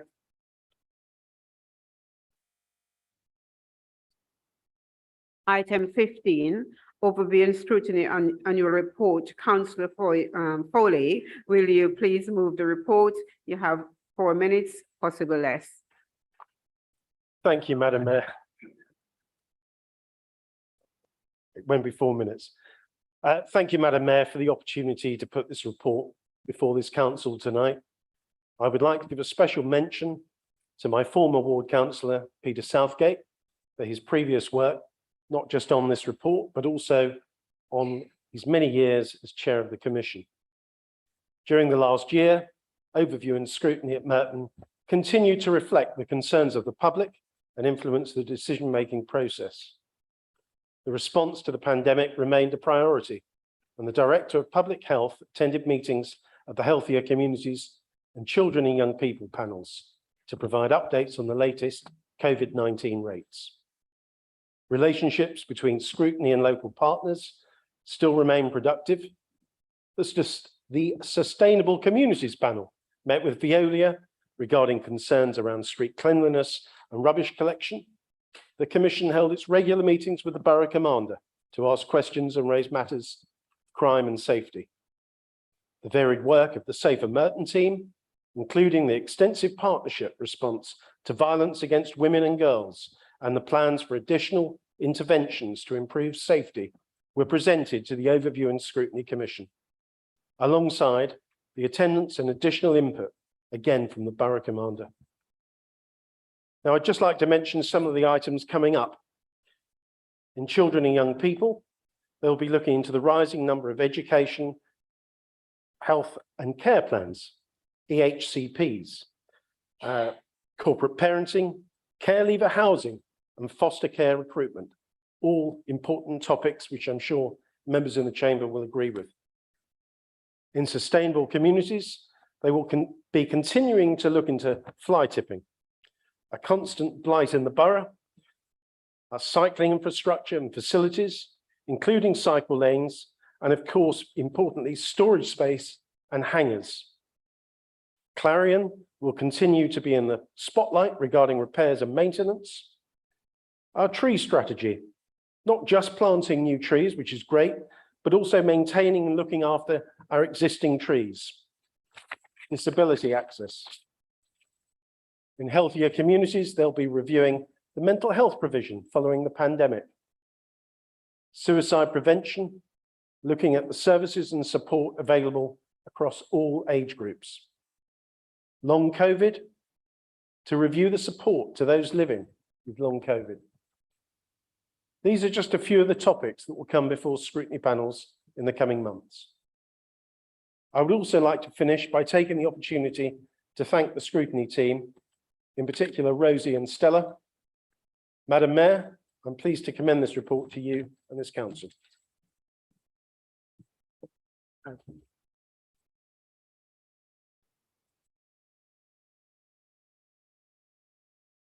Is this been seconded by Councillor Brunt? You have 4 minutes, please.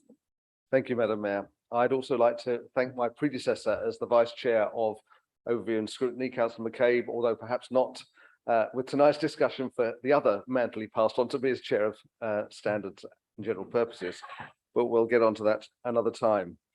I do commend the report. The discussions have been, I'm new to Overview and Scrutiny this year, and I'm looking forward to the year ahead and the variety of discussions. The last meeting was very productive, very informative, and the report covers what happened last year. I would encourage members through the year to think about how they're going to respond to the consultation at the end of the year and the feedback on the success or otherwise of all the panels. So that participation is very important because it helps us plan for the year ahead as well. And I know Councillor Foley will speak at length later in the year saying, please do give the feedback.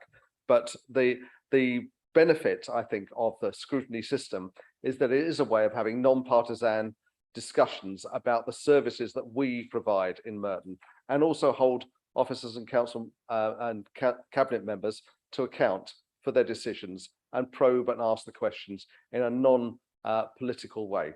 And I really encourage anyone who's not on one of the panels to think about coming onto them next year.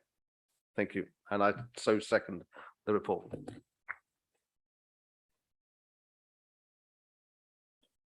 Councillor Kohler, you have 3 minutes, please.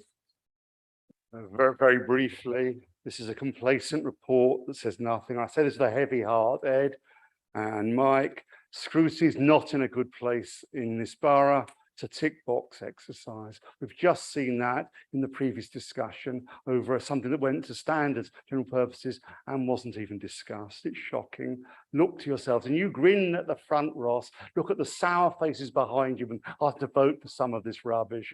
It's ridiculous. You don't know. You just do not know. It's sad. We need to improve scrutiny. We have to improve scrutiny. The problems in Croydon came from scrutiny not being independent. You've got to have an independent scrutiny process that holds the administration to account. Please, it's important for all of us and all our residents. Thank you.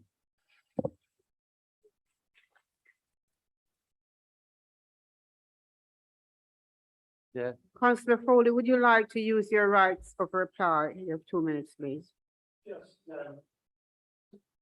Just briefly, Madam Mayor, I take on board what Councillor Kohler says, and he does have a fair point.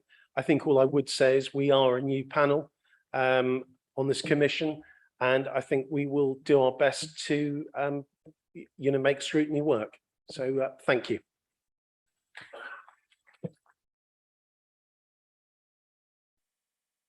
Is that report agreed?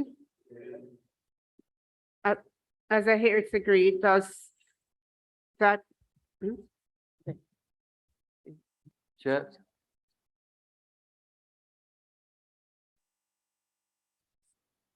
I know.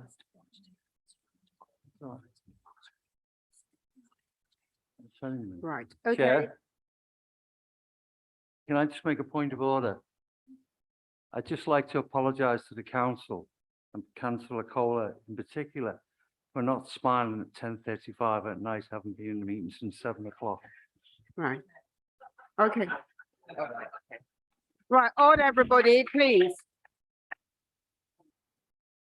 As it looks as though the additional 30 minutes will be insufficient, I propose to be extended by a further period to allow us to complete all the businesses on the agenda. Is that agreed? Right, all right. So please, if we want to finish in time, we need to listen and not talking over each other.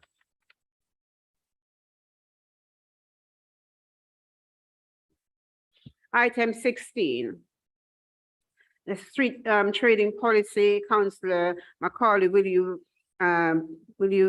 move this report? Thank you. Thank you, Madam Mayor. I'm going to be very brief. The purpose of this report is for members to approve the street trading policy as attached in paragraph 1.1, page 57 of the report.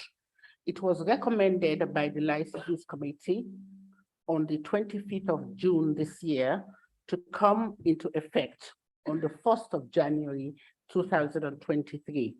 I move the report and ask members to agree with the recommendation. Thank you, Madam Mayor. This is second by Councillor Stringer. You have 4 minutes. Thank you, Madam Mayor. It won't take 4 minutes for me to say that I formally second this report, and I thank Councillor Macaulay for her work on chairing the Licensing Committee. Councillor Kohler. No, thank you. Councillor Macaulay, would you like to use your right of reply? Nothing to add. Thank you, Madam Mayor. Is that means the report? Is that report agreed? Okay. Item 17, committee members and related members. Councillor Gerard, will you move the report? Thank you, Madam Mayor. I'd like to formally move this report. Thank you. Second by Councillor Stringer. Madam Mayor, yes, I second this report.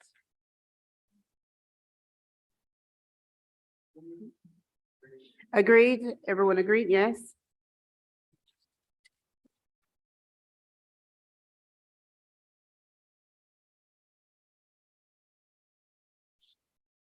Item 18, petition.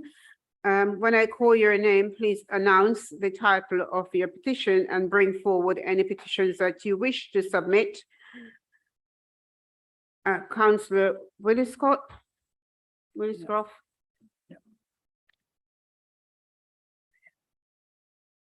Yeah, Madam Mayor. Yeah, I'll take it. Yeah. Yeah. This is a petition against planning application number 22 P0440. It's against the demolition of the shops in Grand Drive in Rains Park. So I'm going to bring that forward. Lower Morden.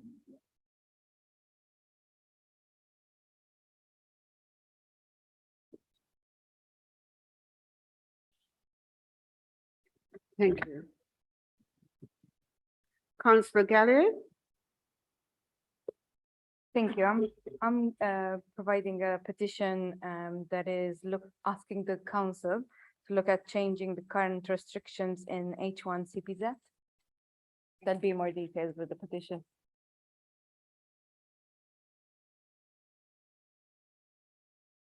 Thank you. Councillor Foley?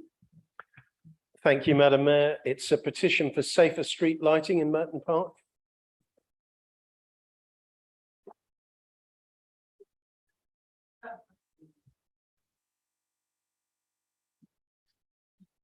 Thank you. You're welcome. Thanks. Item 19, business for the next ordinary meeting of council. Can I ask Councillor Garrett to put forward the strategic teams for the next meeting of the council on the 16th November 2022? Thank you, Madam Mayor. The next business for the next ordinary meeting will be to promote a dynamic, connected and inclusive community, an economy with safe, vibrant high streets and jobs for our residents, with a focus on supporting our diverse community by working with Merton's voluntary and community sector. Thank you. Item 20, senior council structure. Please can members only refer to the public report at item 20 of the agenda. At this stage of the meeting, Councillor Kenzie, chair of the appointed committee, will you move the report? Thank you, Madam Mayor. I formally move this report. By Councillor Stringer. Thank you, Madam Mayor. Yes, I second this report. Philcroft. Yeah. Madam Mayor, I don't wish to add anything at this stage. Gerard, do you wish to? That's it. Yeah. As I have no further speakers, is it agreed? All right.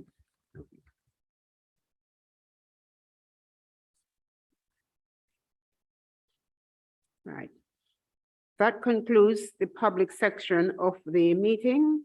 Could I please ask all those in the public gallery to now leave the cabinet, and in a moment, officers will stop the live stream for those watching online. Thank you all for your attendance today and for watching online. I now move that the resolve that the public are excluded from the meeting during consideration of the following report on the grounds that it is exempt from disclosure for the reasons stated in the